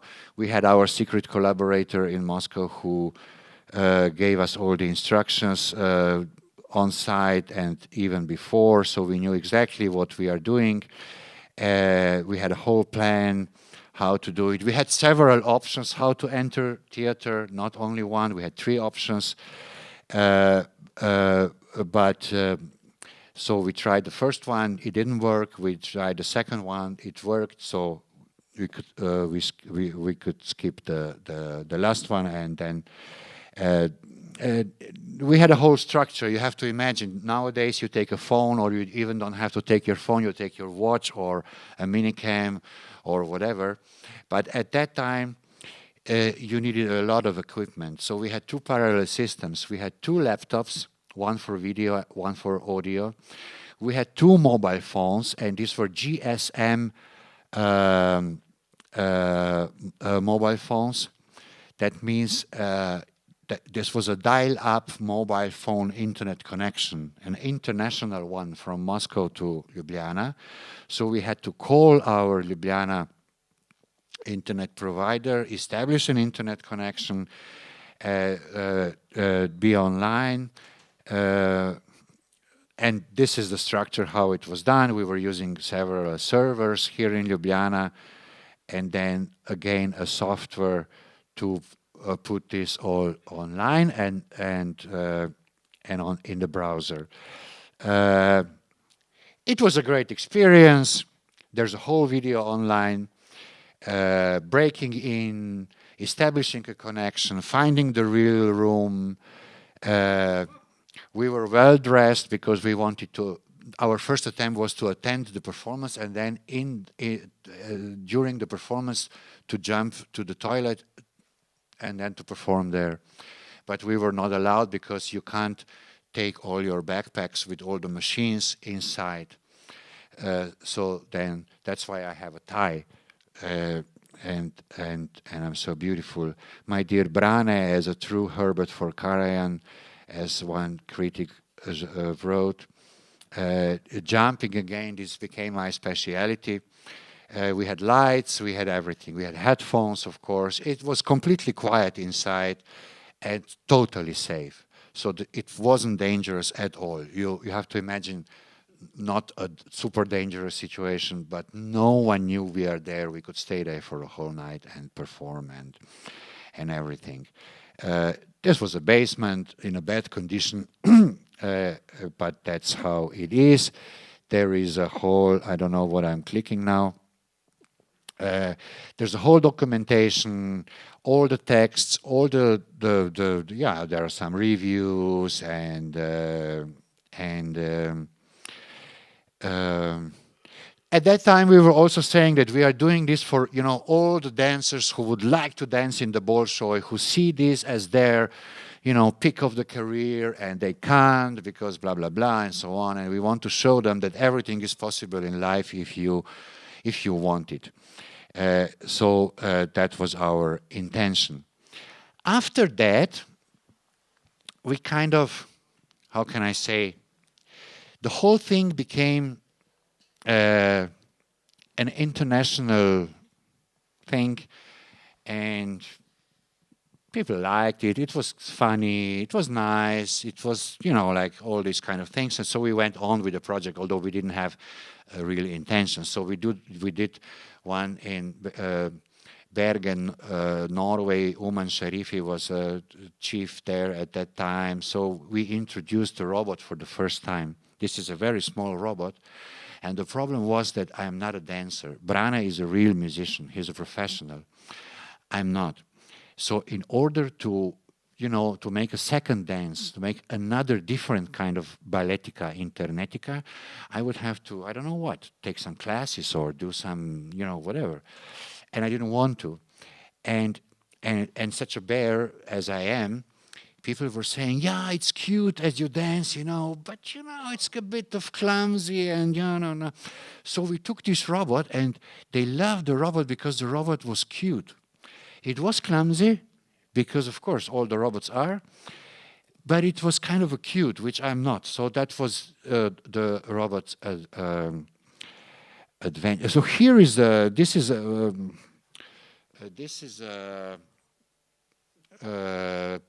piece of software. How it ran, yeah, the things, yeah, but okay.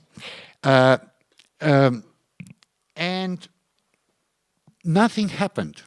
We announced everything in advance. The information was published by, I don't know, French press agency, the German one, the Russian one, and so on. So they knew everything. We did some interviews in advance and so on. So it would be easy to stop us, you know, at the Sheremetyevo airport or whatever.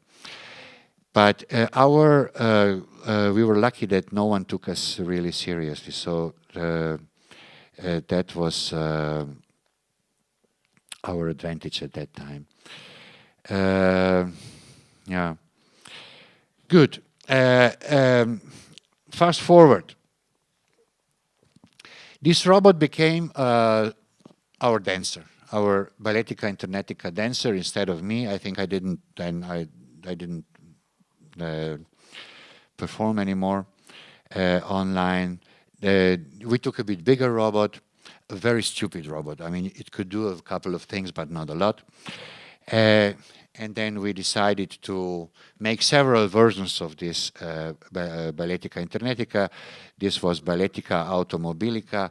It was done on a resting place on a highway, and was a kind of a training, a kind of a rehearsal for us to use the wireless technology. What you see left and right are baby surveillance cameras.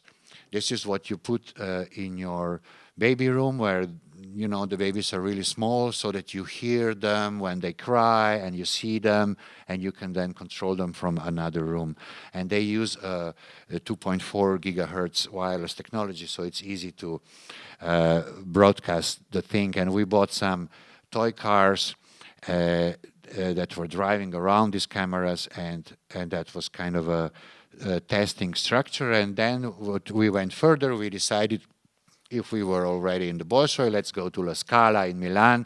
La Scala was also closed for renovation, and they were particularly proud on their kitchen, on their new kitchen, and there was a whole article in the newspaper how this huge kitchen will produce food for dancers, because food for dancers and singers and opera, this is super important, because the artists, they have to consume food and good food in order to perform. So we went there. With 2 cars and 2 baby surveillance cameras in a minivan disguised as a pizza delivery car, controlling the robot and cars from inside, exploring the kitchen, dancing with the robot, and you also have the whole thing on online. And lots of material. It was a very beautiful experience as well. And I could really relax. And then we became famous. By being famous means you are invited elsewhere to do illegal things, you know, in their production. So we were invited to Belgrade, Serbia, and we decided for the office of the ballet director of the National Ballet Theatre. We decided to enter his office in the night. We had an internal collaborator, so it was pretty safe. And we entered the space as 2 electricians of a non-existing company, Elektroda, Branimir Protonovic and Igor Neutronovic. So we had these yellow overalls, we had yellow suitcases for our electricity things, but inside, of course, there were laptops and other things. This is from an exhibition in Scoot's Gallery where we later exhibited things, so you can see approximately how we looked like. So we were really professionally prepared, and we had all the plans and everything inside. We had an exhibition at that time also in one ozone gallery in Belgrade. So there were billboards and posters, and we were, again, not hiding anything, yeah? So was lots of fun. We brought him things. We brought him Bojana's book as a present, and we put it on his bookshelf. We brought him how are these called? Ballet shoes? The shoes, they are not shoes, but they are something else, like this classical ballet. Yeah. And we left it there.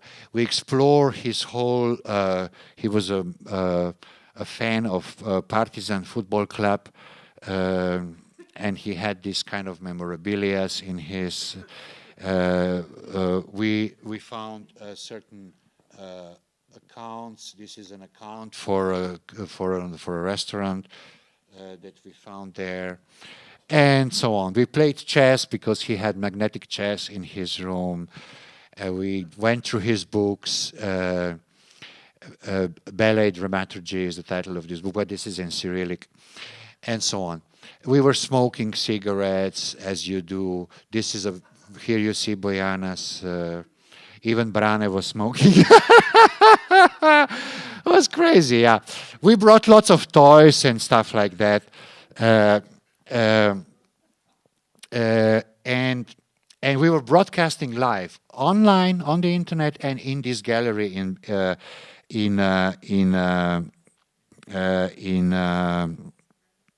Belgrade. It was called Beo Guerilica, like Belgrade guerrilla performance. You can see a timetable here. Everything announced in advance, you see? Can you read some? Yeah, you can read. So, like, you know, really strict timetable and so on. And, yeah. Then we had interviews for television and, like, being... yeah, that's how it was. Okay. Okay, what is this? From the Ballet Tanz magazine in Germany. Good. We decided for Berlin, for the Volksbühne theater place in Berlin, for the toilet. We wanted to perform there in the toilet. This is the whole structure, and here is the, so it was called Volksnet Ballet.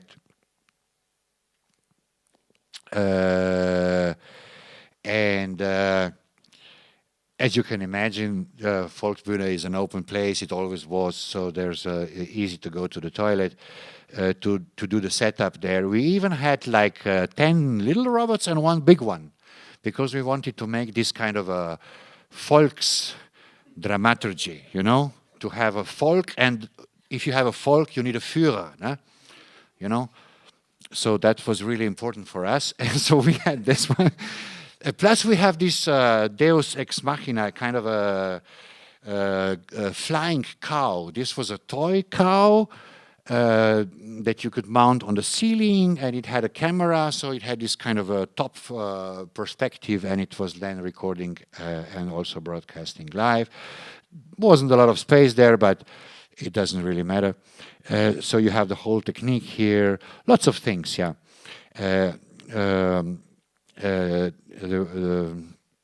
And a beautiful experience. I have to be quick now. Lots of nice pictures. Some of them we took there, some are screenshots, but that's the thing. I will briefly mention the Hong Kong version. There's a Lipo Center and a festival in Hong Kong, so they wanted to have us there.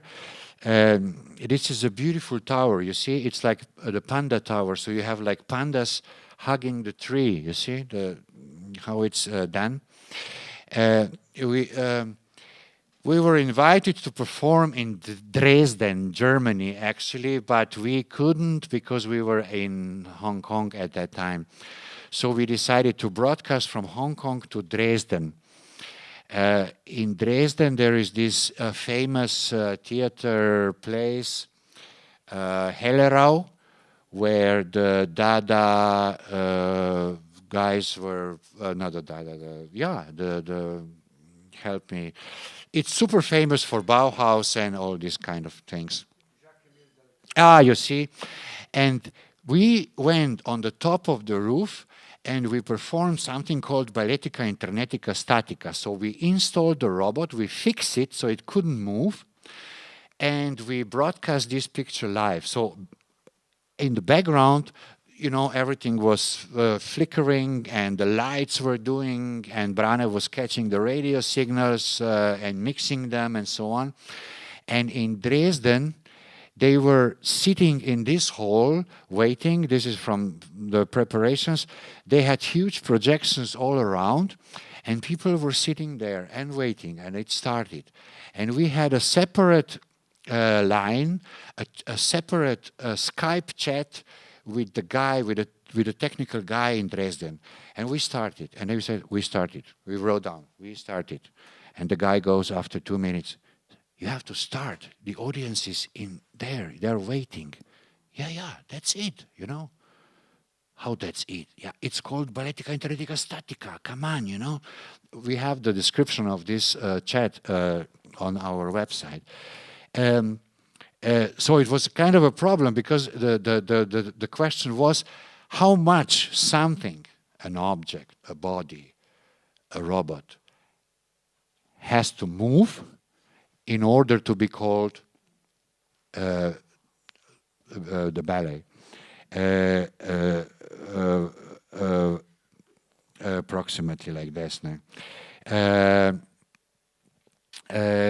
So it was a really nice, beautiful experience, and you have the whole chat. I think this is the chat that you can read.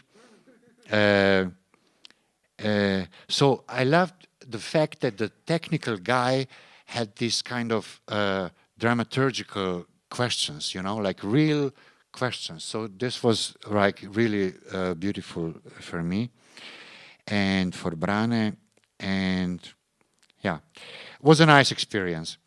And we burned one robot, exploded it.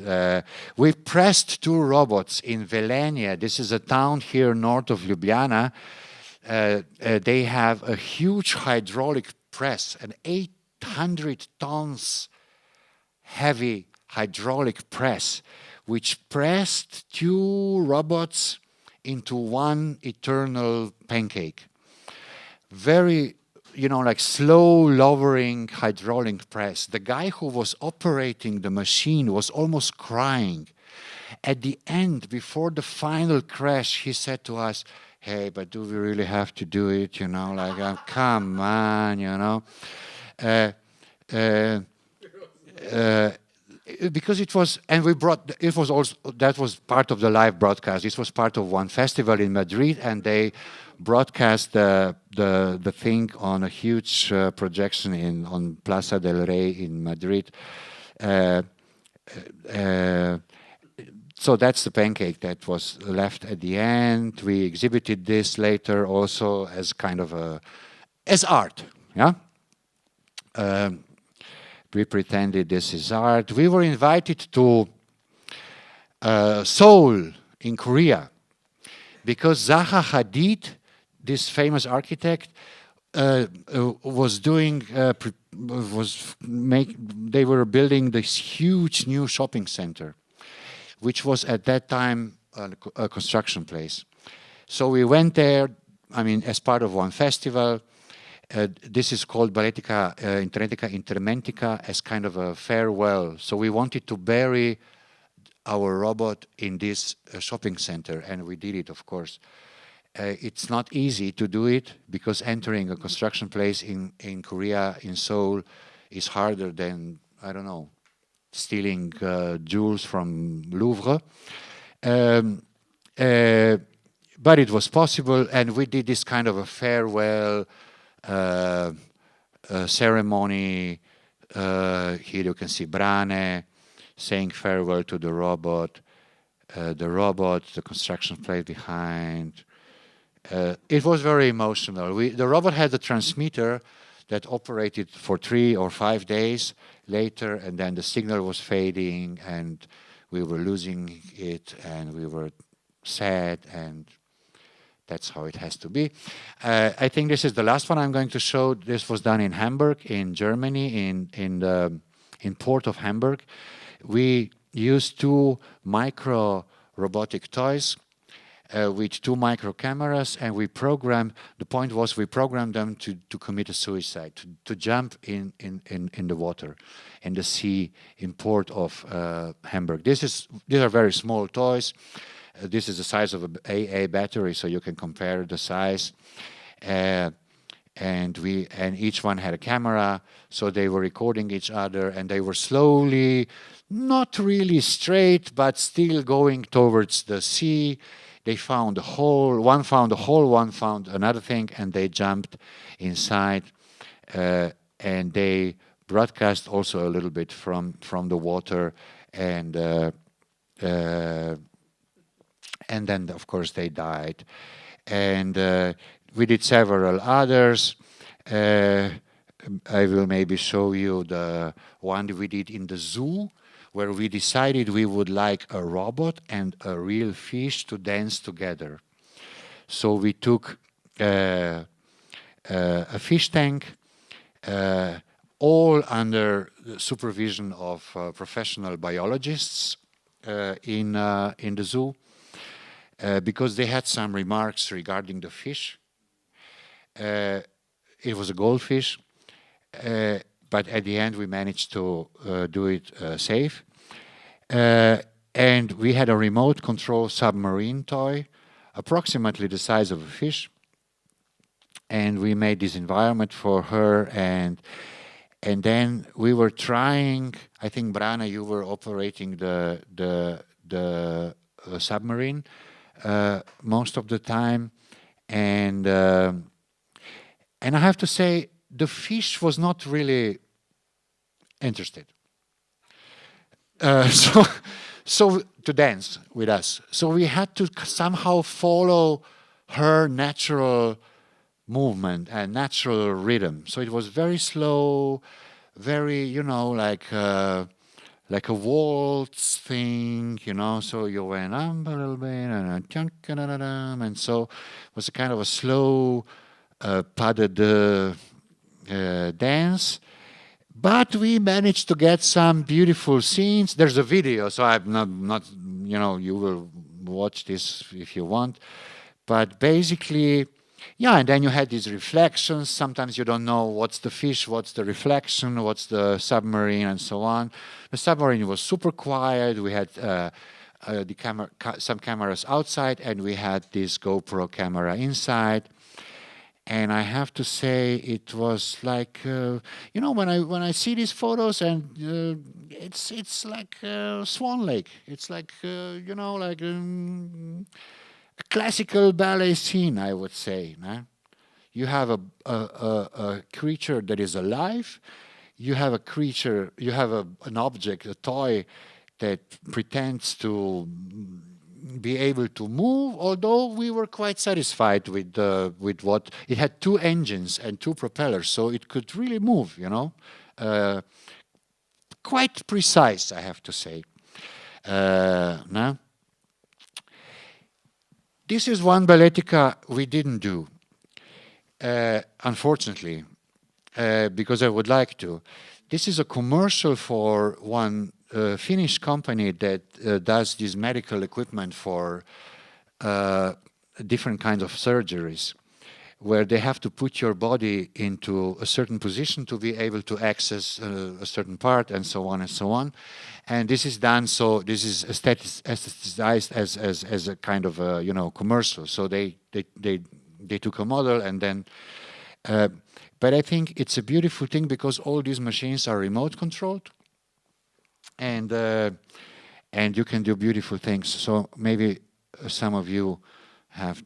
I mean, maybe I'm too old for this shit.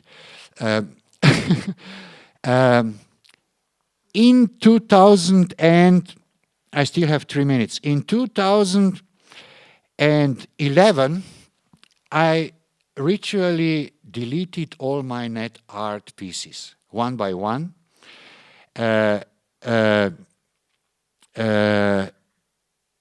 Because of several reasons, but the main point is that I see this kind of creation.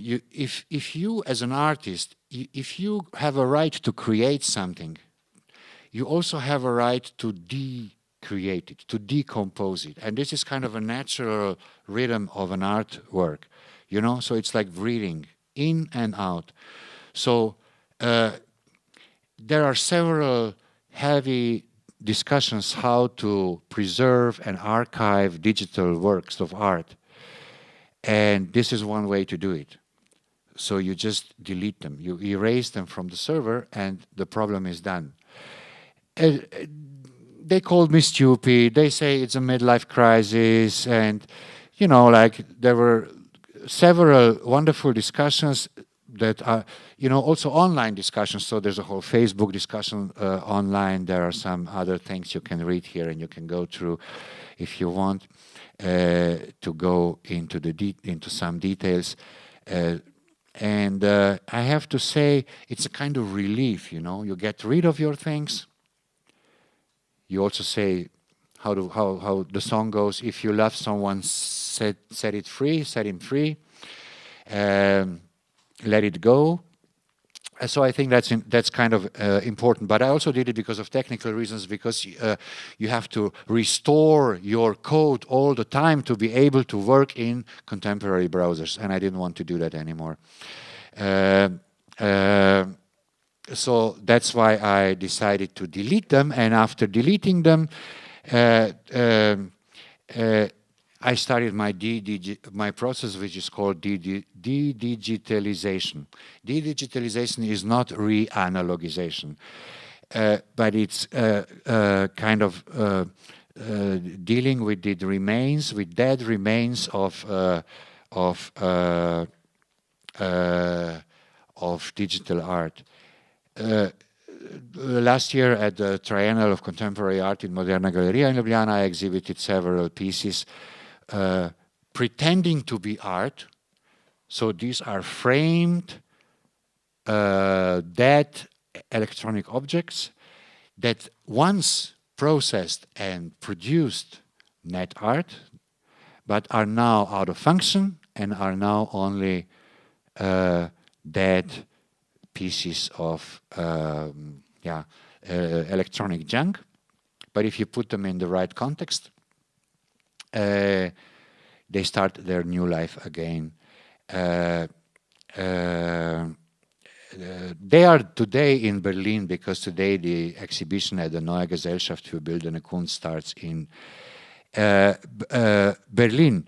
Having these Balletica Internetica experiences, kind of guerrilla things, when we moved to Frankfurt, Germany, I found out that the Frankfurt art scene is the most hermetic art scene you can ever imagine. They never let you in, you know? They protect their territory 100%.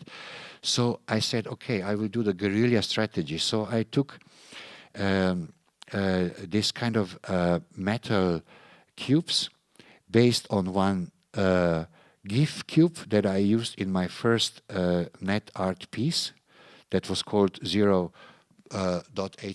Here you can see it on in the left side. Then we did an augmented reality version of the cube together with Sakrowski from Berlin.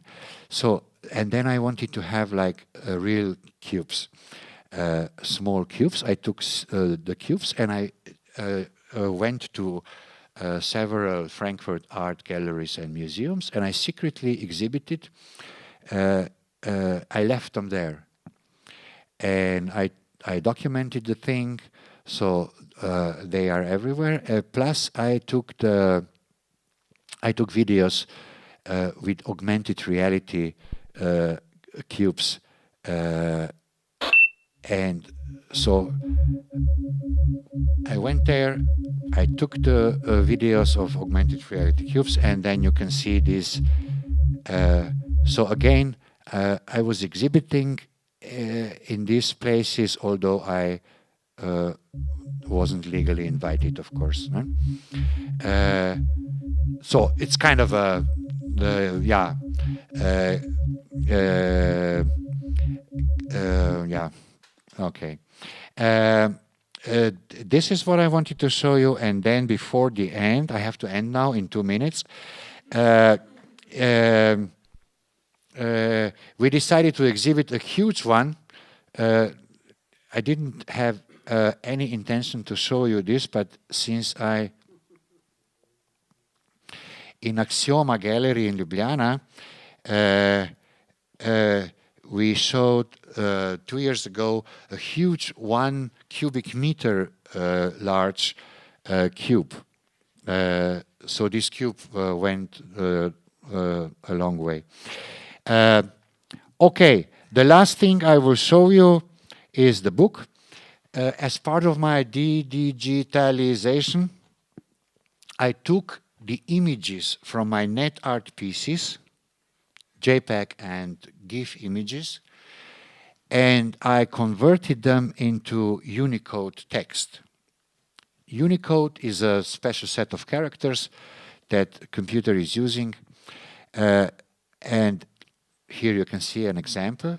And then I got a book of poems co-written by a machine and like myself. I was helping a little bit, but the machine was actually did the main part. It's hard to read it for us humans because we can't read the code. This is the same thing as singing the HTML in the opera. And then, but for a computer to read it by using a text-to-speech software, it's super easy because computer can, it just reads what it gets. Nah? Okay, that's it. Yeah, maybe because we have at one the streaming finishes. Igor, thank you very much. I would invite people to ask questions or maybe comment or certain things. We have 15 minutes. I would, yeah. Are there any? For me, I have to say, for me, yeah. Thank you, Igor. Thanks for the very good and hilarious presentation.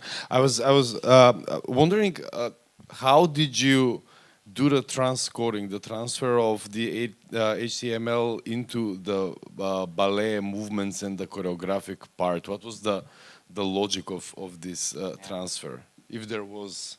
Okay, the logic was simple. Singing it is easy because you kind of follow the characters, although you come to a certain point where you don't know the name and then you can invent it or you will know it in another language and do it. Dancing it was a bit different. My dear Bojana told me at that time, and I still remember, perhaps you forgot, you told me a story about the very beginning of the Italian Commedia dell'arte, slowly transforming into ballet. And you told me a story, maybe you were lying to me, that they were performing several characters as well. That's true? So they were building with their bodies on stage in Commedia dell'arte when they wanted to give a message, like a text message, you know, that they built structures that looked like characters with their bodies. And then I said, okay, let's take this as a starting point. And then this was kind of a starting point, but that's the Baroque ballet. You see how I forget things? Okay, the start of Baroque ballet.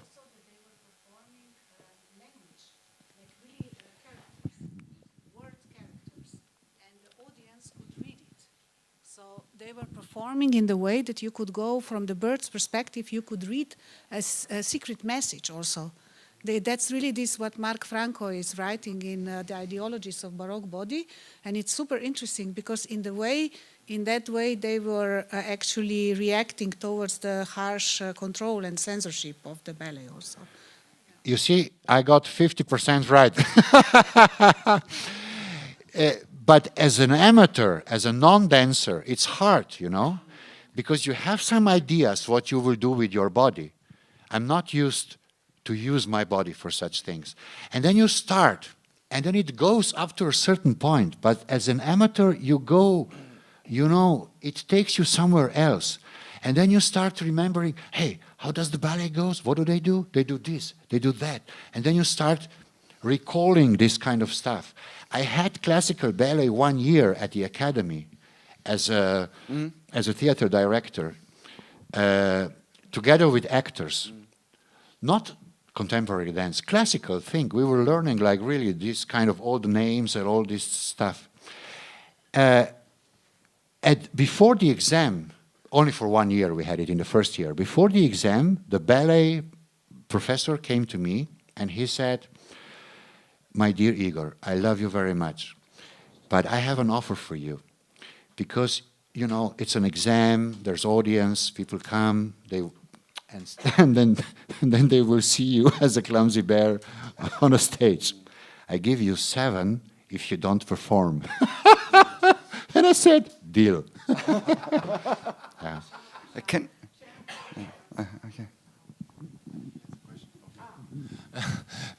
We don't have time. There's a question.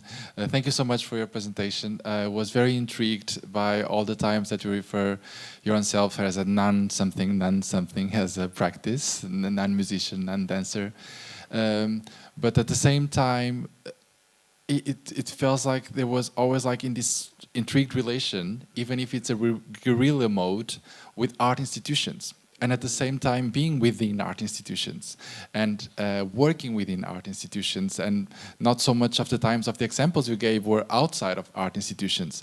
So I was curious, like, what would be the affirmative aspect of this right now, these days, of this non-something, if you would consider your something, in relation to the art institutions?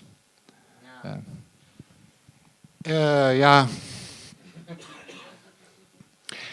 Being non gives you a certain liberty.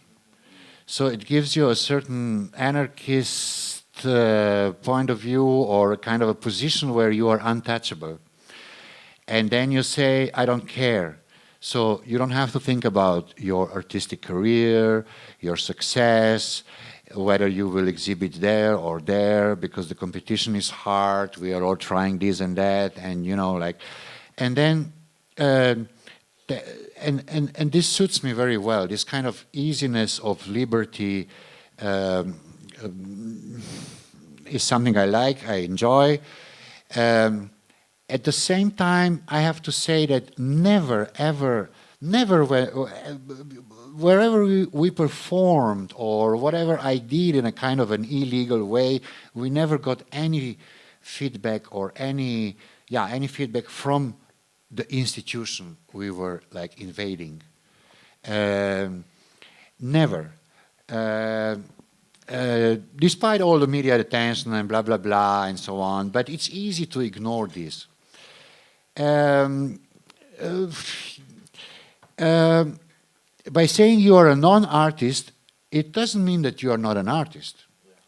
You are just a non-artist. In quantum mechanics, it's like super easy to explain it.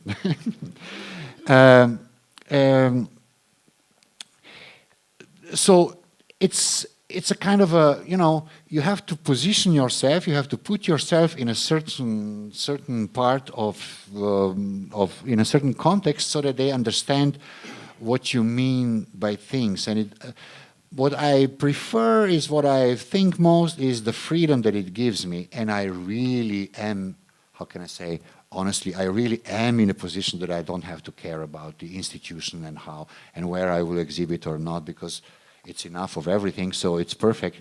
I don't have to complain. So I think it's the hardest thing is when you go to an opening or or a premiere, or, you know, and then you have to small talk, you have to chat with people there. You don't know anyone, they don't know you. It happens to me a lot of time.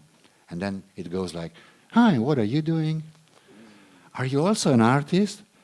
And then you have to say, yes, I am.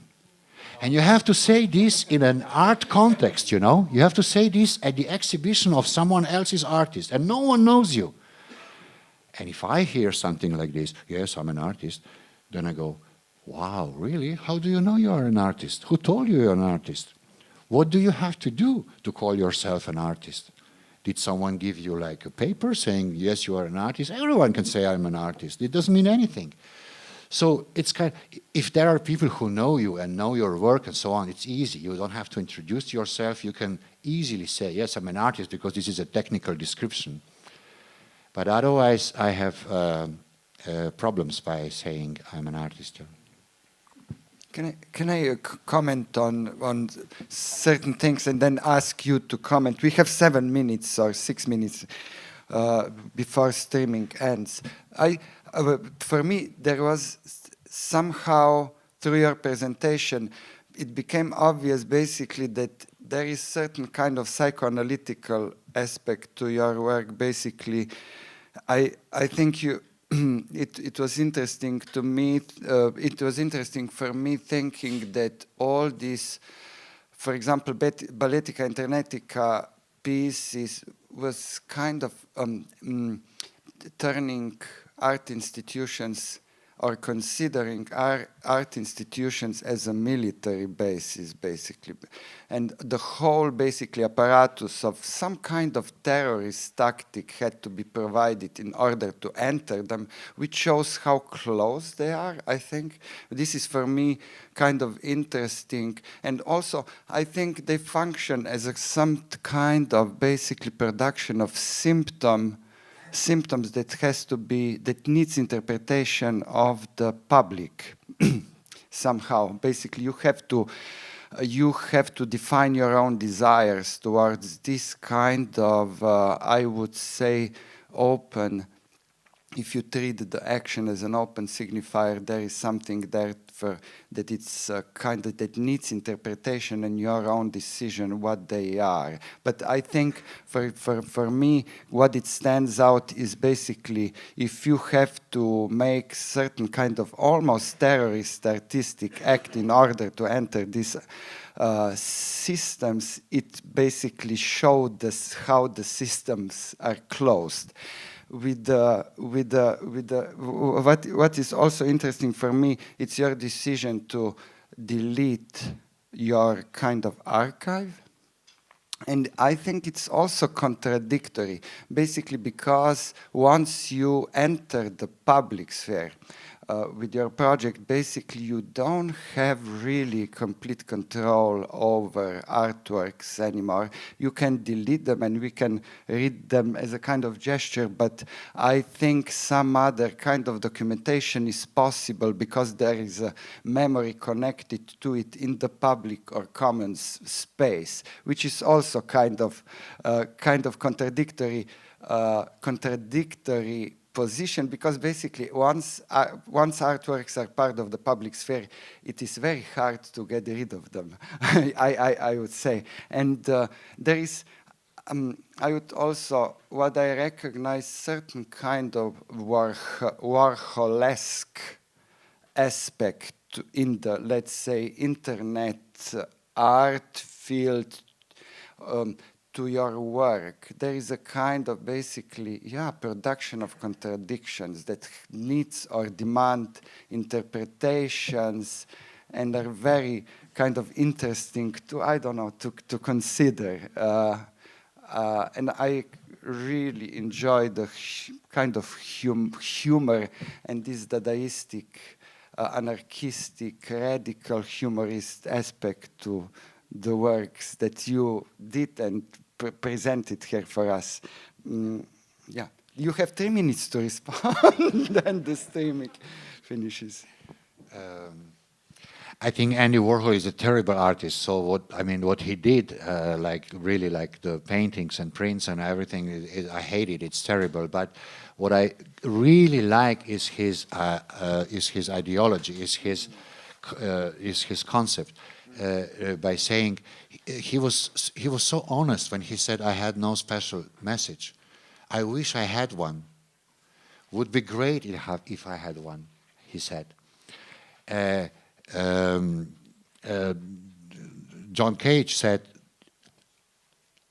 I have no purpose. The highest purpose is to have no purpose at all. So I think this refers to this. So it is kind of crazy, yeah. But you know, deleting net artworks was possible only on my server. Yeah, some institutions, some museums like Centre Pompidou in Paris, Museo Reina Sofia in Madrid, Computer Fine Arts Gallery in New York, and so on. They bought some of my works, so they have them on their servers. And unfortunately, I have no access to their servers, so I couldn't delete 6 pieces. I mean, I deleted them from my server, but I couldn't from there. So they are still available there, although they are not working perfectly anymore. And then you have remains, you have pieces of files scattered all over the world on other servers that I had no access to, and I couldn't delete them. But I think that these remains, these small broken memories, pieces, they tell us more about the original work as a whole work that does not function anymore. Does not function anymore means that you have to reprogram. You have to go inside the code and reprogram for each version of the new browser. You know, if you look at my works now, they are terrible in contemporary Google Chrome or Firefox or whatever kind of browser. They look terrible. They don't work. They don't function. The main things don't function. So huge institutions, they have digital restoration departments that they restore things and so on, and I didn't want to deal that with anymore. And I think that memory, if you keep things, if you want to keep, memory shows us not a picture as it was. It's here to mislead us. It gives us another picture. It never happened as what we have here in our head. So it's fake anyway. Yeah. I would just use this moment to thank everybody who is following us on stream, because the stream is ending. Thank you for this morning session. But anyway, if there is any more question, we also can continue. You have a question? Yeah.